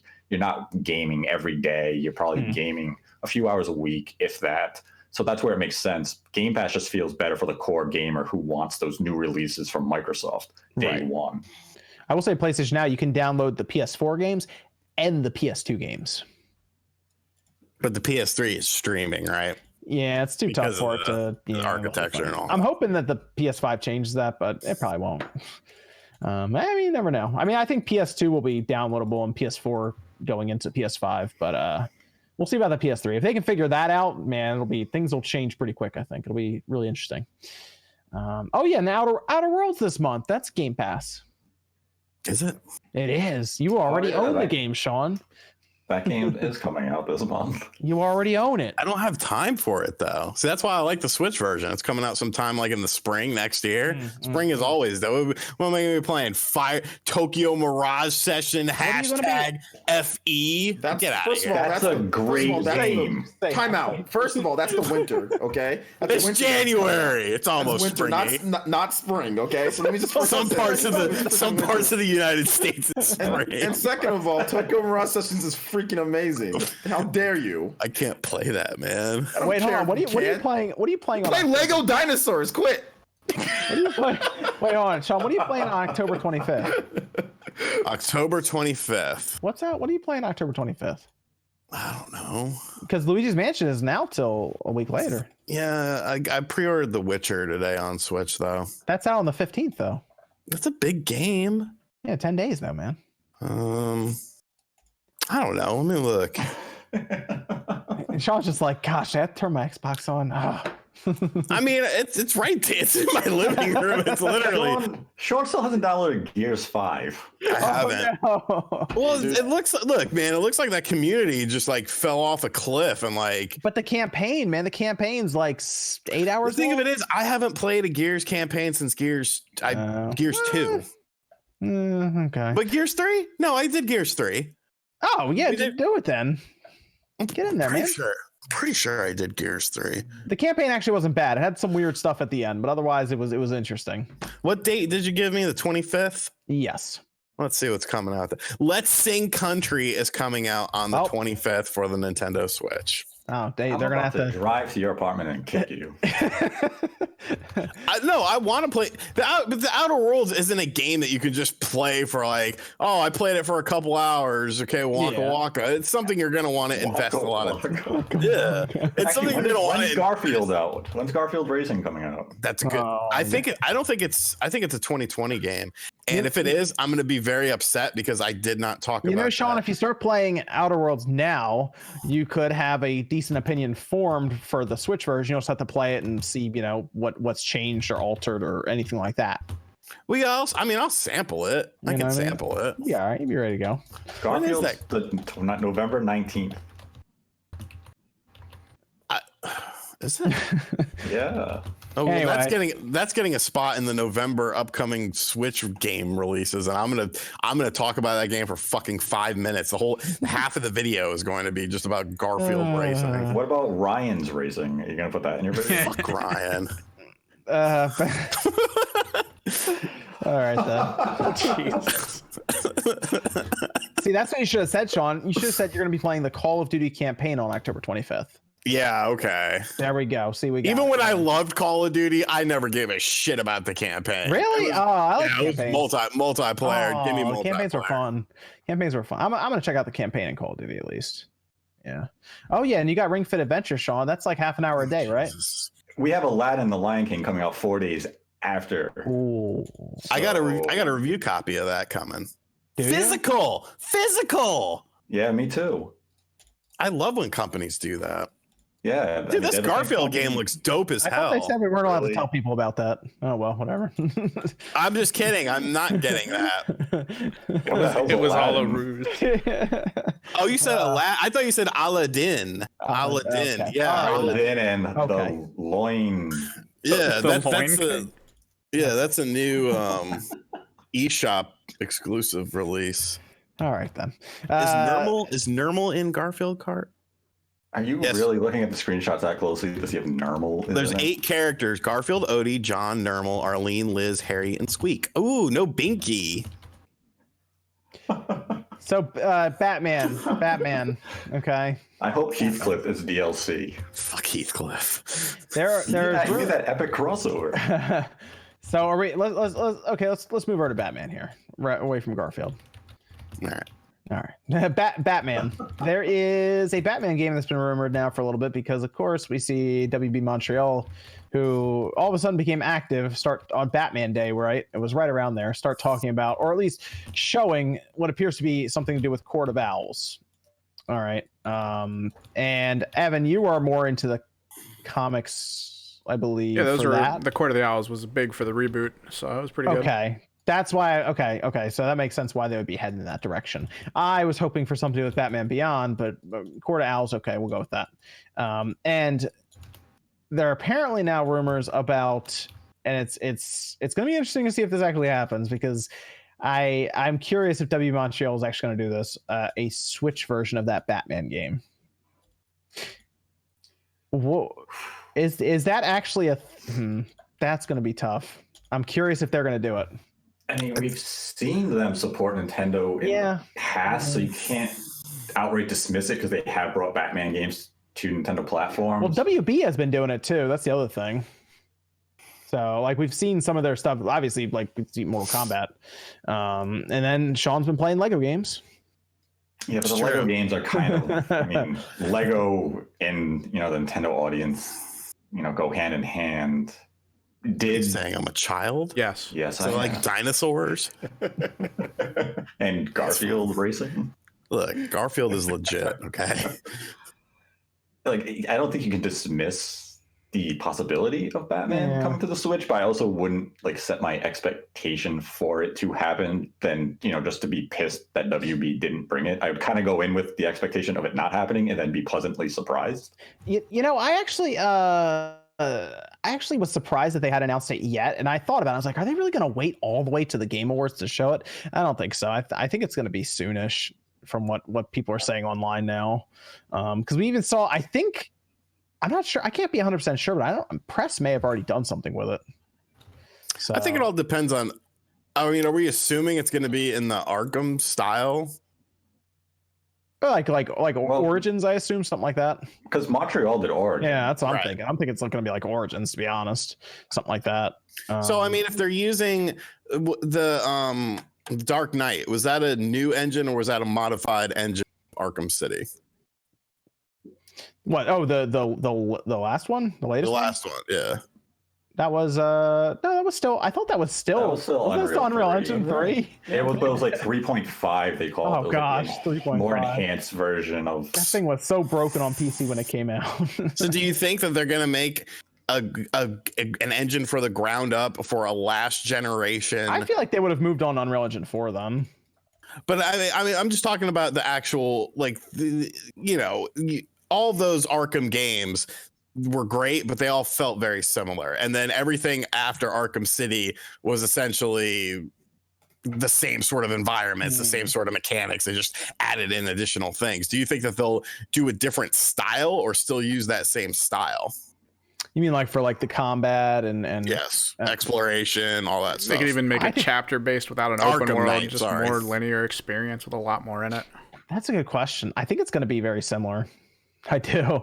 There'll just be court owls and everything. Just give me That's tough to Robin say. with the challenge modes, and I'm good. That's all. Oh yeah. Well, isn't this supposed to also being rumored to be a prequel to Arkham stuff? The Arkham games? I read that the Arkham voice actor for Batman isn't involved in the project. No, he's not involved at all, apparently. So, I mean, is it going to be old man Batman or young man Batman? That's a Maybe good question. maybe you play as Bruce Wayne, young Evan, Bruce Wayne. In the recent I guess in the comics, what was his? Did he have a certain age timeline that they kind of pointed out or anything like that? I guess Or is it just just like straightforward? standard age. He's already got Okay, multiple Robins. I think Weird that he Nightwing's wouldn't- part of it. Weird that they wouldn't have like that'd be cool if Nightwing ended up in there too. But weird that that even the voice actor's not in there. Interesting. That's gonna be. I'm hoping it's this week, but who knows? It's if they announce it this week or even, I mean, they have to announce it and ready to roll. I guess early 2020. Is that I assume when they would do it? So, hey, I'm always. It's always good to see Batman. But where's Rocksteady gonna announce then? Is that Game Awards? Everyone, we've been waiting for the Rocksteady announcement. Oh my gosh, like every time there's a Rocksteady. Game Awards or it's an E3, people are like, Rocksteady's going to be there. There's always that rumor, and then they have to come out and be like, no, we're not going to be there, so stop saying this. What's going to happen first? Metroid Prime HD trilogy or Rocksteady's game announcement? Which announcement's going to happen first? Oh, God. Wait, what is it? Metroid Prime trilogy or Rocksteady? Yeah. Oh, boy. That is a good question. I don't know. I'm gonna go with. I think Rocksteady will announce first. I think. I mean, I assume it's either got to be Game Awards or E3 next year. I don't know how much longer they can keep their live service under wraps. At this point, Rocksteady, I mean, do you even think it's a current gen game? As in, I wanna say it Rocksteady's budget has to be massive for the project they're working on. That I don't think you can dedicate it to the next gen system. Yeah. So at worst, it'll be a cross generation release. But Yeah, see, if I was if I was any third party company right now, I'd be like, yeah, I'm developing for the PS4 and the Xbox One, and you guys better have backwards compatibility ready because that's the way it is.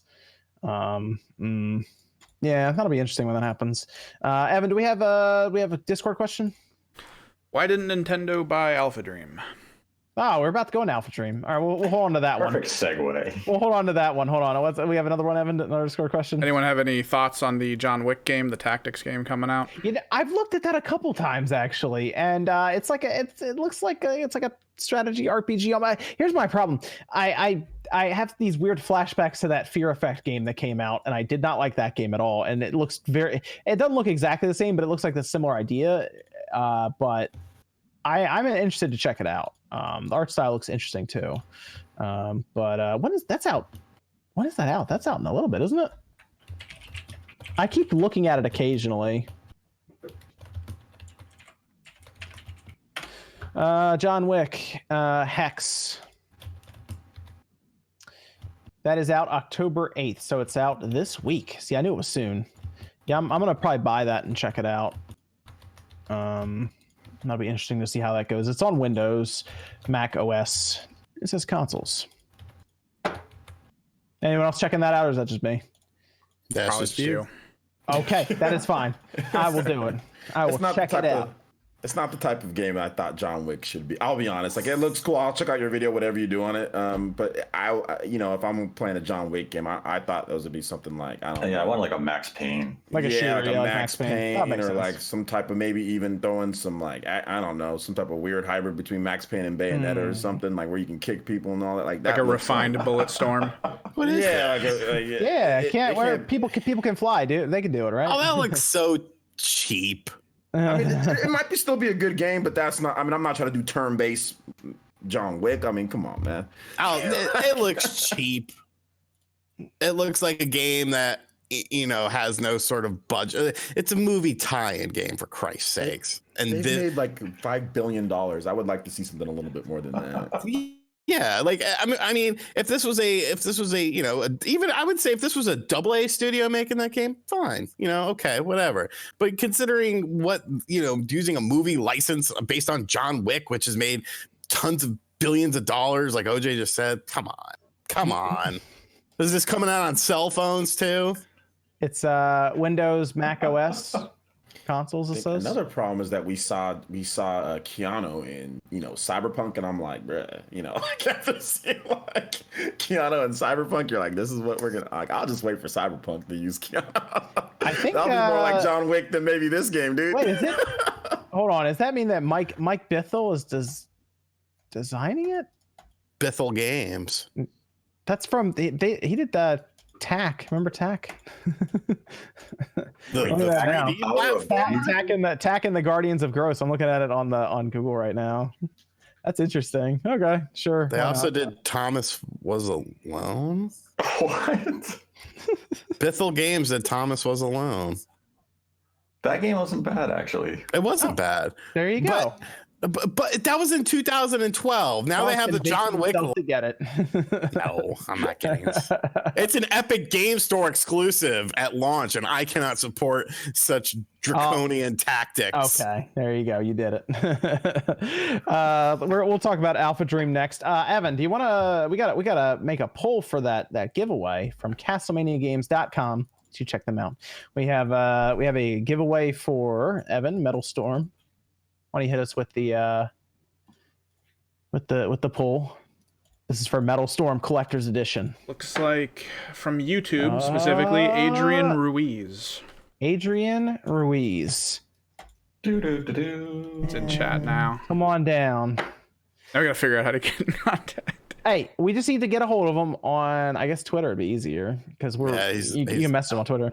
I don't think he's currently in the chat because I tried to tag. Well, some other people are doing it. I don't know. Good luck with that shit. Yeah. You know what you should have done? What should we have done? You should have just set up a Gleam during the thing and just had people enter it. Because that's what. Wait, no, there he is. I think maybe, I don't know. Here's Adrian. I'm right. Hey. Oh wait, Adrian. no, he's in chat here. He said hi. He's actually okay. Yeah. Oh, there good. he is. There he is. We're good. All right. We actually can't use Gleam, Sean. We can't anyway. That's why I haven't done giveaways in a while because we got a warning on the channel for using Gleam. You can. You just have to be sneaky. Oh, well, you're on the live stream now. So you have to use those sonic ways that Sean learned. So that's such a stupid rule, by the way. It's ridiculous. So we have a warning. If I get another warning, they strike the channel, and guess what? There's no SpawnCast then. So. But what's really weird is the whole point of it was that this is going off topic, of course. The whole point of it was that YouTube felt like the Gleam giveaways were giving you artificial subscribers, which is ridiculous in the first place. But what's funny is using Gleam, you actually cannot subscribe to a YouTube channel anymore. The only thing it'll do is take you to the YouTube channel. So if they got rid of that, which was the main problem that YouTube had with it, why the hell can we not just use it again? Like, it's so ridiculous. It made it easy to like get everyone together because it has all the stuff there and you could pick really easy. It was much easier. So now I've been trying to work on how to give stuff away without making YouTube mad. It's been tough. And the reason I haven't really done it is because there's a warning on the channel right now. It expires in 2 weeks, I think. It was a 3-month warning. And it's like, if you get another warning, we're striking the channel. what I do is you don't mention Gleam on the YouTube thing or anything. I just link to a tweet. And then on my tweet is a click the link to Gleam to enter the winner of the contest. But it's not through Gleam, it's through the tweet. So YouTube doesn't care. Okay. Don't try it, John. Yeah, I've been doing it. I've done it a couple times, and I've had don't trust Sean's lie. Yeah, I'm not saying not trust. I'm just saying don't do it because if you do that, well, yeah, I mean, I would wait for 3 months. No. I would wait till your ban is up, and if it's up in 2 weeks, and then I would just try that. Like, I've had no issues with it. Yeah. Welcome to Maka Solo, newest member. Welcome. There are new emotes that Evan made up and everything in there. Let's check that out. And we had so we have our winner, Adrian Ruiz. Congratulations. Evan is on. Would Twitter be the easiest way, Evan? You think? Yeah, I got his account. I'm sending him. Because we have a second. I just need to send over the information for Castlemania Games to make sure we get him down for that. That product is Metal Storm releases in November, so you're now in for the collector's edition, which is awesome, and we'll get that sent over to him. So we're going to message you, Adrian, on Twitter after the show, just so we have a mailing address for you, so we can send that out. That's castlemaniagames.com. Check them out in the description below. Thanks to them for doing a giveaway, and we'll work on doing more of these. It was just Castlemania does a lot of support for different channels, including Sean and everything as well. So, very good, dude. I've known him. It's crazy to see how big his business has gotten too. Like yes. I've been friends with him since like he first started it, and just to see the expansion of it's awesome. Yeah, so we'll work on doing more giveaways and stuff for fun, because that actually went over pretty easily for everyone to just enter, and it grabbed all of them, brought it together and everything. So we'll work on that. I could probably get some like what are those little code cards, so we just send a code. We did that before. Yeah, so those were mildly easy. Yeah, because usually we just send a code. So I don't know, maybe we got some new releases coming up. You never know. Luigi's Mansion's coming on Halloween. Which Halloween is that's not a Saturday anyway, so okay. And then we have a new member, Core Sonic 23. He's becoming a member. Got some emotes in there for you and everything that I've made up. And let's move over to AlphaDream. AlphaDream has filed for bankruptcy after having nearly $4 million in debt. And there was a question, Evan, that we just had on Discord, right? Why didn't Nintendo buy AlphaDream, or why haven't they made an attempt to? I have some thoughts on that, but what's everyone think so far about what happened with AlphaDream? If you don't know AlphaDream, anyone in the chat did the development for Nintendo for things like the Mario and Luigi RPG series that's pretty much always been on handheld devices like ever. And then recently they did a cell phone game, it looked like, that they were working on that I guess didn't work out for them, but like Superstar Saga, great game, for example. What did you guys think about AlphaDream when you saw that news drop this week? Actually, not surprising. Okay, so Nate's just like, yeah, they're on their way out. Right. I mean, they're a contract. They're a for-hire company. They do contracts. Nintendo had been contracting them for a lot of work. They went on their own to do their mobile game that apparently did not work out, and I mean, ultimately, if Nintendo looked at them and said, maybe you guys aren't adapting to HD development well, we don't have a use for you during, the current Switch gen. You guys have to find extra work, and they couldn't do it. I mean, there's no reason for Nintendo to buy them. It was a cheaper acquisition to just give them work, kind of like what you see with Platinum. It's cheaper to give them a contract and sign them on to make a game than to outright buy them, because then all you're buying is a name. Talent doesn't stay within a studio. No, they can just hire them if they wanted to, right? Like there are now positions. They're done. These people are looking for jobs. You can pick up, because AlphaDream is only about, I think it's like 60 people. 46 people. You can easily hire these 46 people and just absorb them into Nintendo and say, hey, we're going to make a new Paper Mario or a new Mario and Luigi, and we're just going to do it internally. Yeah, that actually might end up better anyway internally, to be honest, if they have the same people anyway, and it's internal to Nintendo. It could end up better anyway. What I don't understand is how this company was around for 19 years and literally they only did Mario and Luigi games. They did Hamtaro, man. Yeah, come on. I'm talking about games that made them money. Post Pet DS in 2009. I don't think that was making much. I feel like one of those games made like a bunch of money, and they kind of rode that for a while. I'm thinking like I think they're in the DS Partners in Time. It was probably the biggest one. The Game Boy Advance DS era, I think, is when they probably made a bunch of money, and they probably used that for a while. But they got buried apparently by $4 million in debt, and that was enough to send them into bankruptcy. I just have a little bit of things like to say. Like, people were talking about like who was the decision maker, and I think the most recent remake that they had that was on the 3DS that came out earlier this year. Like that was probably the decision that did it, because I didn't even remember that game came out this year. The Switch has had such a like everyone's playing the Switch, and then releasing that type of game. Nobody wants to play that type of RPG on the 3DS anymore at this point. A lot of the core gamers, people that are really into gaming, have already moved on to the Switch. They're not on the 3DS. And to release that game on the 3DS, people have seriously packed up the 3DSs and aren't buying anything on it. 3DS software isn't selling. So that was probably the decision right there, because I think that was one of the worst selling. I saw an article, one of the worst selling Mario games of all time. Like, they sold, like, I don't know how many copies they sold, but I know it was a pretty abysmal number. But if that game, even if it was just slightly HD or whatever, on the Switch, I guarantee you that would have probably sold a lot more.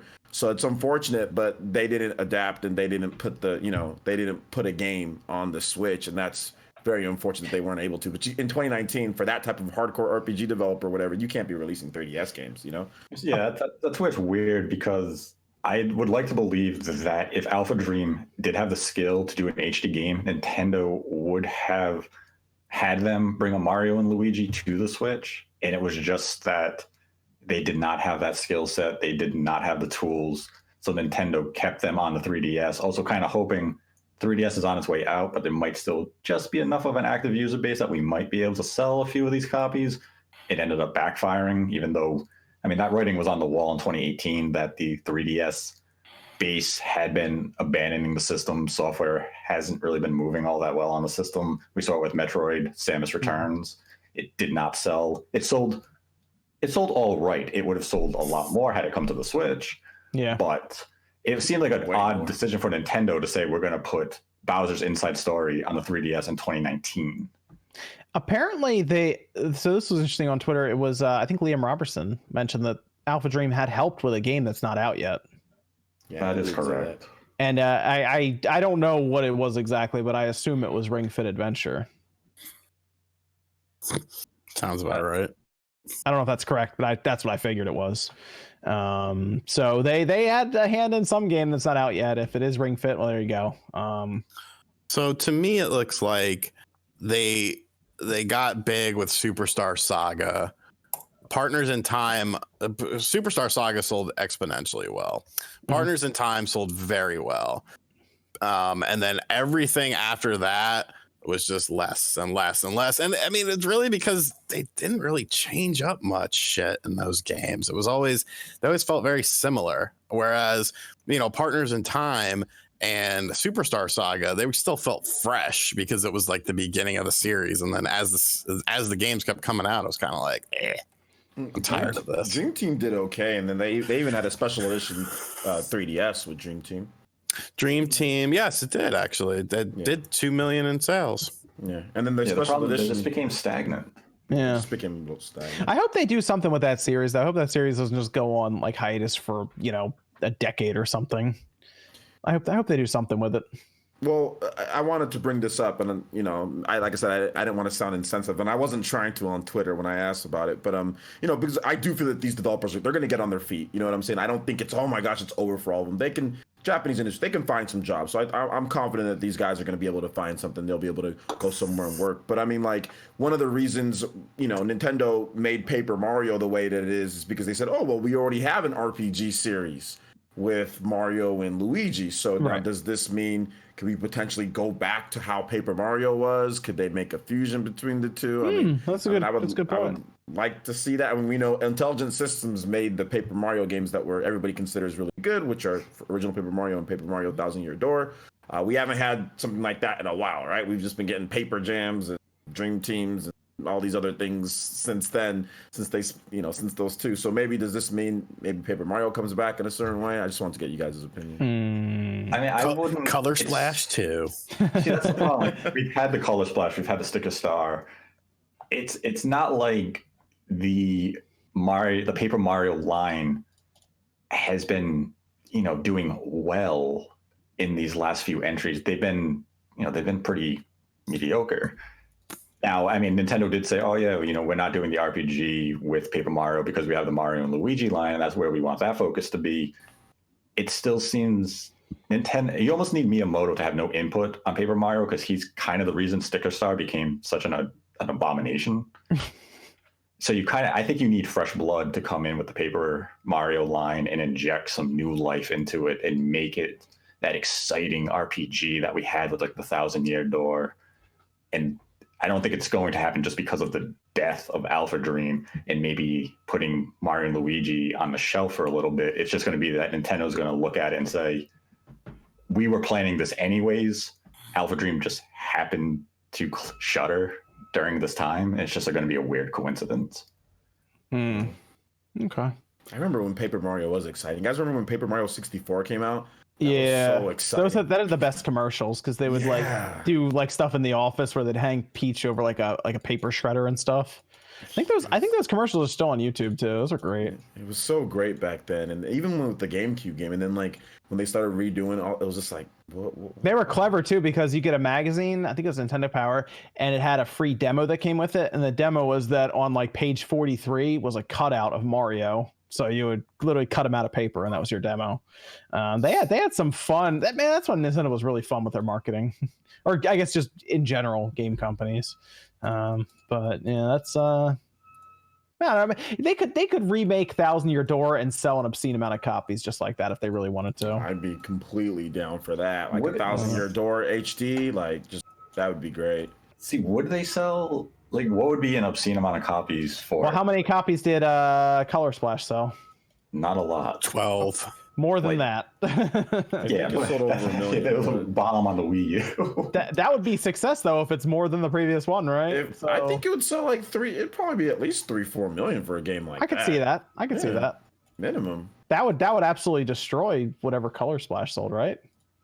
Yeah. So I think that'd be considered a success at that point, and it's probably easier money for them because they're probably not going to do a ton of stuff to it. They'll just make it look a little. I mean, the GameCube games smooth out pretty well too, so they could smooth it out and put it on there, and I think a lot of people would buy it.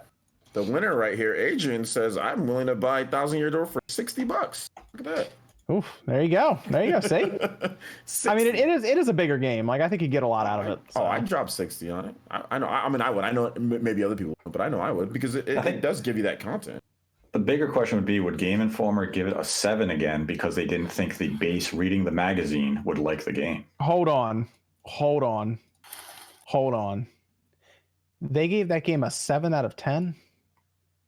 I think it might have been a 7.5, and their reasoning was they didn't think the customers going to GameStop and at that time and who read the magazine were going to like the game, so they gave it a lower score. I'm gonna have to look this up because I am not happy with that. Let me see. Mario 1,000 Year Door. Let me see what they have here. That would be on. Here we go. Metacritic. It should be on Metacritic, right? I don't even know what it has on. It has an 87 on Metacritic. How did it get a 7? Okay. Let's see. Game Informer gave it a 68. It's even worse than I thought. Oh my gosh. But yeah, they rated it down because they didn't think the audience reading it was going to care about the game, so they just deducted points because that was during their weird time where they were basically just like the marketing magazine of GameStop. The art and combat are killed in their tracks by the game's downright shameful dialogue. What does that even mean? On that one? What does that even mean? Who was the reviewer? Doesn't matter. He's dead. It doesn't say anything. It just points to it tells me the page number. Somebody find November 2004 and go to page 158. Game Informer. That's atrocious. Like that's absolutely atrocious. How could you say that? Yeah, I found it online. The reviewer. No, wait. What the? Why did it link me to that? November 2004, page 158. That's. Oh, they're saying it was a 6.5, Nate. That's. Welcome to Mr. Poopy Pants, who's a new member. Thanks for membering up. Appreciate it. Shout out to Mr. Poopy Pants. Get some hype for Mr. Poopy Pants in chat. I want to see the bullet points at the bottom of that whole thing, because they do the bullet points. I want to see what the negatives were for that whole thing. That is something else. 6.5 on 1,000 Year Door. Wow. This is the comment they made. They said whoever reviewed it. Let me see if it has the name on it. No, it was Jeremy. I don't know which Jeremy. All right, Jeremy. All right. They said, Lisa and I both knew that our Paper Mario scores were going to cause controversy. Yes, we know that many people out there will love it. We also know that it is a well-made game. However, it also will not appeal to many people. I would safely say that there are more people who will dislike it than like it. Why? Like we said in the review, it's a very kiddie game. Its target audience is clearly young gamers. I would say 10 and under. For that reason, we had to score it low. Remember, we aren't scoring games strictly on our personal opinions. We are scoring them based on how much we think gaming public will like them.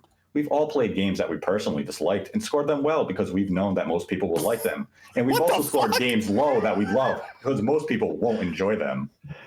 What? That's horrible. That goes against the whole point of a review. That's the whole point of a review. It was Jeremy Zoss. He reviewed it back then. I'm looking this guy up and I'm talking. Oh man. That's where OJ finds out he's living in his town. I'll post the link to this post in the chat. In our little chat over here. So you guys can personally interview this guy. Oh man, that's something else. All right. Well, I remember when they gave that reason, people were like, so when Game Informer gives it like a 9, it's because they think everyone else is gonna like it, even though the reviewer hates it. Like what the hell? What are you reviewing? Like, yeah, I think that guy's gonna like it 10. Like, no, the game's terrible. There was a company that did that, but they did it in a way that it factored in, and it was called, I think it was it Game Revolution? I forgot, or was it Game Informer? Like they call it like a score called like Tilt. And basically the tilt was how much does that person personally like the game more, to where maybe other people won't think the same thing, but they'll think that they think it's really awesome, but they didn't do it in the way that this guy did it. Like, yeah, this guy did it more as a prediction than a review. Yeah. He's like, yeah, he played it like, well, I think everyone else is going to hate this game, so 6.75. You got to take your lashes, man. I get hit on. All right, you know, just me. You and your hate of Dead by Daylight. No, man, it's hate of Crash Team Racing. I caught it pretty hard on Dead by Daylight too, because of because some of the cosmetic microtransactions you can actually get by playing the game for like 40 hours to unlock a hat. A single item for a single character. That's what people were hung up about. yeah, but it's doable, right? It's doable. I mean, if you got that sort of time, man. Oh man. He did print another letter where he said Paper Mario 2 would have gotten a much higher score, like a 9 or a 10, if we scored based on what people wanted to hear. What? But wait, didn't he just say that that's how they scored? It was like the worst review they ever printed, and they didn't know how to handle the backlash because it like, oh, what do we say now? Wow. Okay, that's something. Hey, maybe they'll get a second chance. You know, you never know. You never know. And that is your history lesson for the day. Apparently, man. GameStop got a second chance, right? Donkey Kong Country Tropical Freeze. So, I think it's 6 out of 10 the first time. Right. And then they added the funky mode, so it was easier to play through, and they got like a 9. 9 out of 10 the second time, maybe. I remember that. So there you go, man. All you need is funky mode. We need a funky mode for 1,000 Year Door. A super funky mode makes it harder instead. Dark Souls mode. Never mind. Dark Souls mode. Let me go through some of these super chats here. We have Patrick saying, I'm very excited for the Shovel Knight King of Cards expansion in December. Will the new campaign and showdown mode push a lot of sales of Shovel Knight Treasure Trove? Yeah. What do you think, Sean? Hit us with it, Sean. Maybe like they're excited for Shovel Knight King of Cards expansion in December. Will the new campaign and showdown mode push a lot of sales of Shovel Knight Treasure Trove? I feel like Shovel Knight's peak is long gone, in my personal opinion. I feel like people bought Treasure Trove already in anticipation of all the expansions. So it probably is not going to push a bunch of new sales. I think the expansion as a standalone will sell pretty well just as its own thing for people is going to be who fun. never maybe play the original Shovel Knight, and now this new release is going to come out. They'll be like, oh, this looks cool. Yeah, it's interesting that they talked about moving on from Shovel Knight too. It's about time. I mean, they've been on it for what, like... Yeah. It's been a while. I mean, I've played King of Cards demo. I played an old demo like 2 years ago. I played the recent one earlier this year. It does feel like it's really good. Yeah. I mean, King of Cards expansion is going to be really cool. But it does feel like we've been waiting for it for a while. But, I mean, we have. Yeah, it's going to be, I mean, you said it was good, so I'm looking forward to it. The levels I played were really good earlier in the year. Oh, here we go, Sean. Ready? Brad says, thoughts on Sonic and Banana Blitz HD? You know, I actually looked up because I hadn't heard that. I must have completely missed that. there's not really a whole hell of a lot of information on it. It's just based on 2 achievements. Yes. Way past cool, clear stage of Sonic, and change the costumes of all characters of Sonic. Look, that's cool to me. I mean, are they going to include a Sonic-esque level? Now, that's the thing, though. Think about it this way. They've waited this long and haven't revealed it. That could be like a hidden thing in the game that just happened to get out. Oh, could be. Yeah, I mean, there could be some more hidden stuff in there. I mean, I think this game is going to be good, because the reason it wasn't good was because of the Wii motion controls. And now they've gotten rid of that problem. So, Sean, that Knight's character could be in here. Well, stop it. I mean, that's one. This could be the AAA Knights. That was the biggest problem. No, well, stage design was also a problem, because that's when they started getting crazy. Like the jump button kind of ruined Monkey Ball a little bit, and they added so many rails that it removed the challenge. They should have HD Super Monkey Ball 1 and 2. Those are perfection. I feel that you're not wrong on that, but I feel like Banana Blitz also is a game that deserves a chance to shine. I would like to see them do a whole collection. I would like to see a AAA Knights. Go to hell! It's coming. If I have to buy a damn, I'm buying AlphaDream, and AlphaDream is going to make my night. And it's going to be on the 3DS. It's going to be on the Atari VCS exclusive. Only through the streaming service. That's your big out, Sean. Just say whatever you're going to make is going to be on the VCS, and you never have to worry about it having Exactly. Oh man, that's funny. That's funny. So I'm gonna kind of move past this part kind of quick. This is from Ethan R saying, because last time it went more south than I thought it would, and I was confused for a bit. Saying Ethan R says, Nate the Hate bit block rant. Then said again, sorry, can Nate the Hate give a bit block rant, please? Oh god. So I figure you could save that for your Nate the Hate channel. There you go. I don't know if he's done anything that needs a rant. I don't pay attention to him. So that kid is hilarious, by the way. There you go. Like he's really funny. Who? Ethan. Oh yeah, he is. Yeah, he's actually talking about in my I think he streams, was referring. I think he was referring to your last one you did, your old one. yeah, I'm not. I don't know what he does anymore, so I can't. There you rant go. about him. There you go. Glorious War says expect more exclusive deals under the Jim Ryan era. I can see him trying to throw some weight around in the console generation next time. So I wouldn't be surprised if he did some stuff. I mean, we saw Call of Duty try that 1 year thing, and now they're like apparently backtracking a little bit on it. Mr. Sensitive says PlayStation Now has over 800 games. There you go. See, look at that library. 800 games. Glorious War says Sony will never go day and date with PS Now first games. See, we say that now, but I mean, we kind of figured that with Microsoft for a while with Game Pass, but they did it. Yeah, you never know. They could if the digital revenue starts getting a lot more. Yeah, like if all of a sudden they have millions of subscribers, and they're like, wait a minute, Yeah, bringing in some big money here. We can literally fund an entire game straight up multiple times over with just the revenue from PlayStation Now. So why not throw some first parties on there and sell more subs? Alcatraz says, what do you guys think is the possibility of PSP games being playable on PS5 in place of the PS3 backwards compatibility? I would actually like that. That would be cool if they did that. It'd be cool, but I don't think it's going to happen. Nah, I mean, yeah. I mean, it definitely has a better chance than PS3 games because they're never going to even try to emulate Cell. That would be really, really cool if they did that, though. That'd be interesting. You can finally play Crisis Core again. Yeah, I really want to play that game again, and I don't want to play it on a PSP. I mean, you can play it on emulators and stuff, but I want to play it on like a PlayStation 5 or something. There you go. Let's go with that. You could emulate it though. That's such a good game. Luis Garcia says, thoughts on Reggie Fils-Aimé inducted into the Video Game Hall of Fame? I retweeted a message. She was cool. Inducted. It's cool. This just happened. Yeah, this just happened. I was going to say, I didn't even see it yet. This just happened. Yeah, it just happened.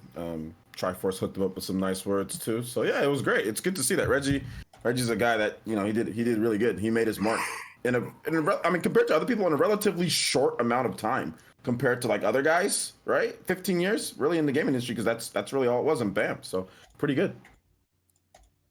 That is really cool. Yeah, I just saw that. Look at that, 2 hours ago.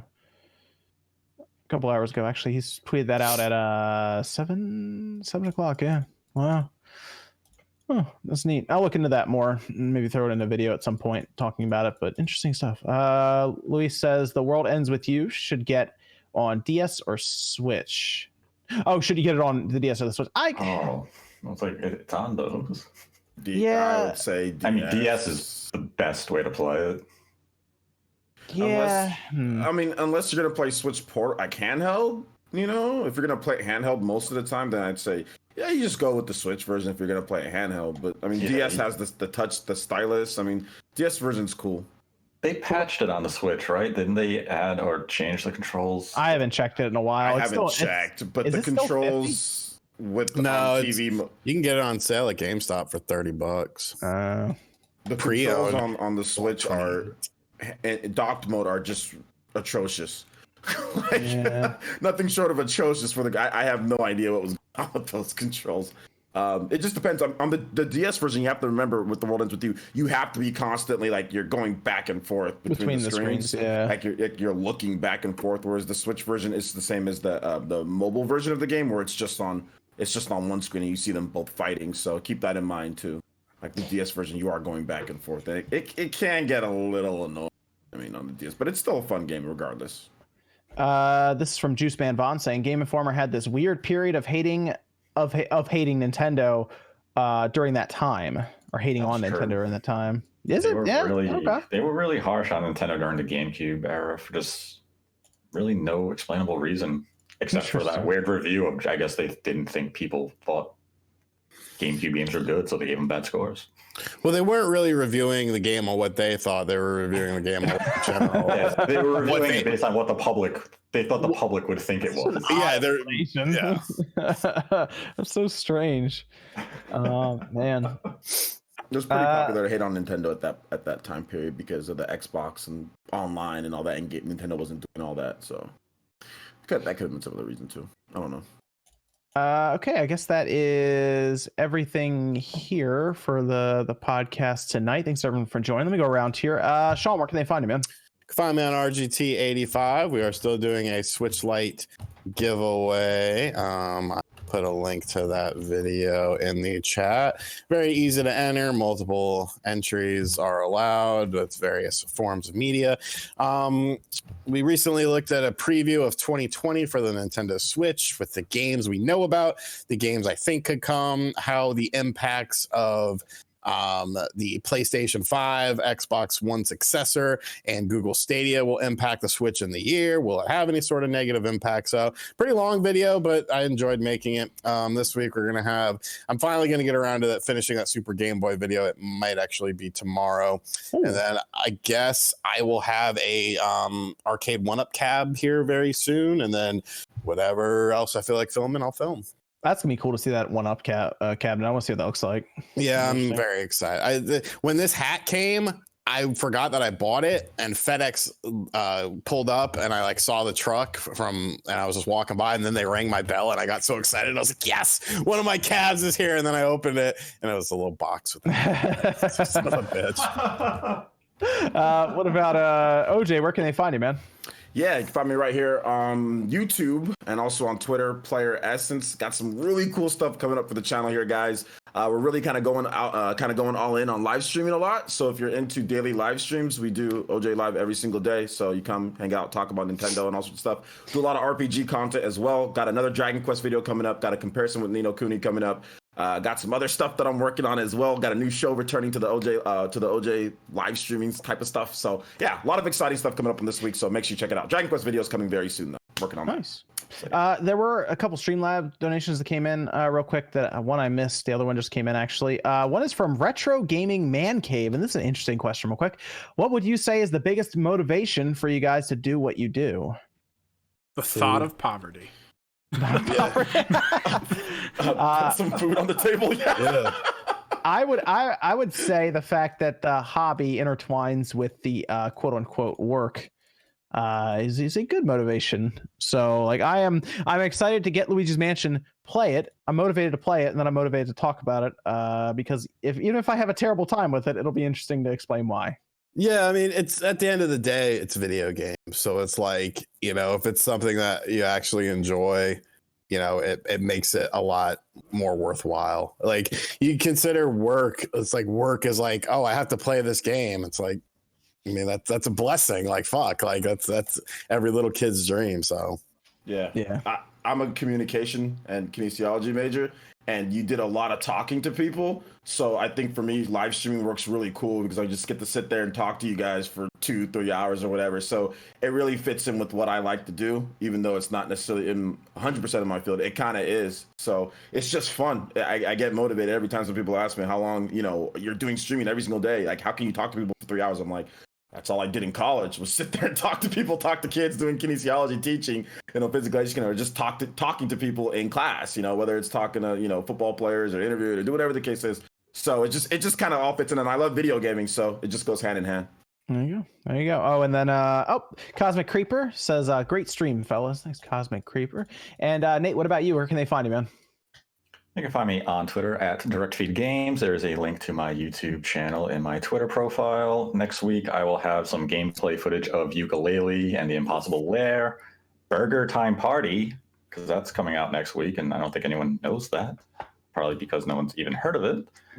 And I will have a Ghostbusters Switch versus Xbox 360 comparison up tomorrow. So if you want to see how this new remastered version compares to the original release, you'll see some of the texture, lighting, and performance improvements that the new release has on the Switch over the original games. And Matthew Dominguez says, favorite tacos, boys.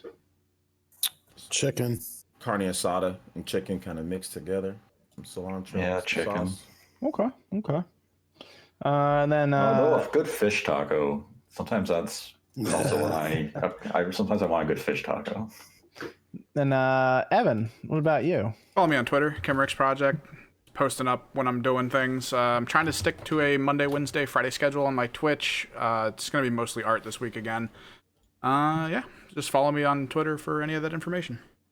Okay, that'll work. Thanks everyone for tuning in. I appreciate it. We'll be back next Saturday night, 9 p.m. Eastern time, to talk more video games and I guess whatever Sean is eating from the deli that week. So we'll see you guys then.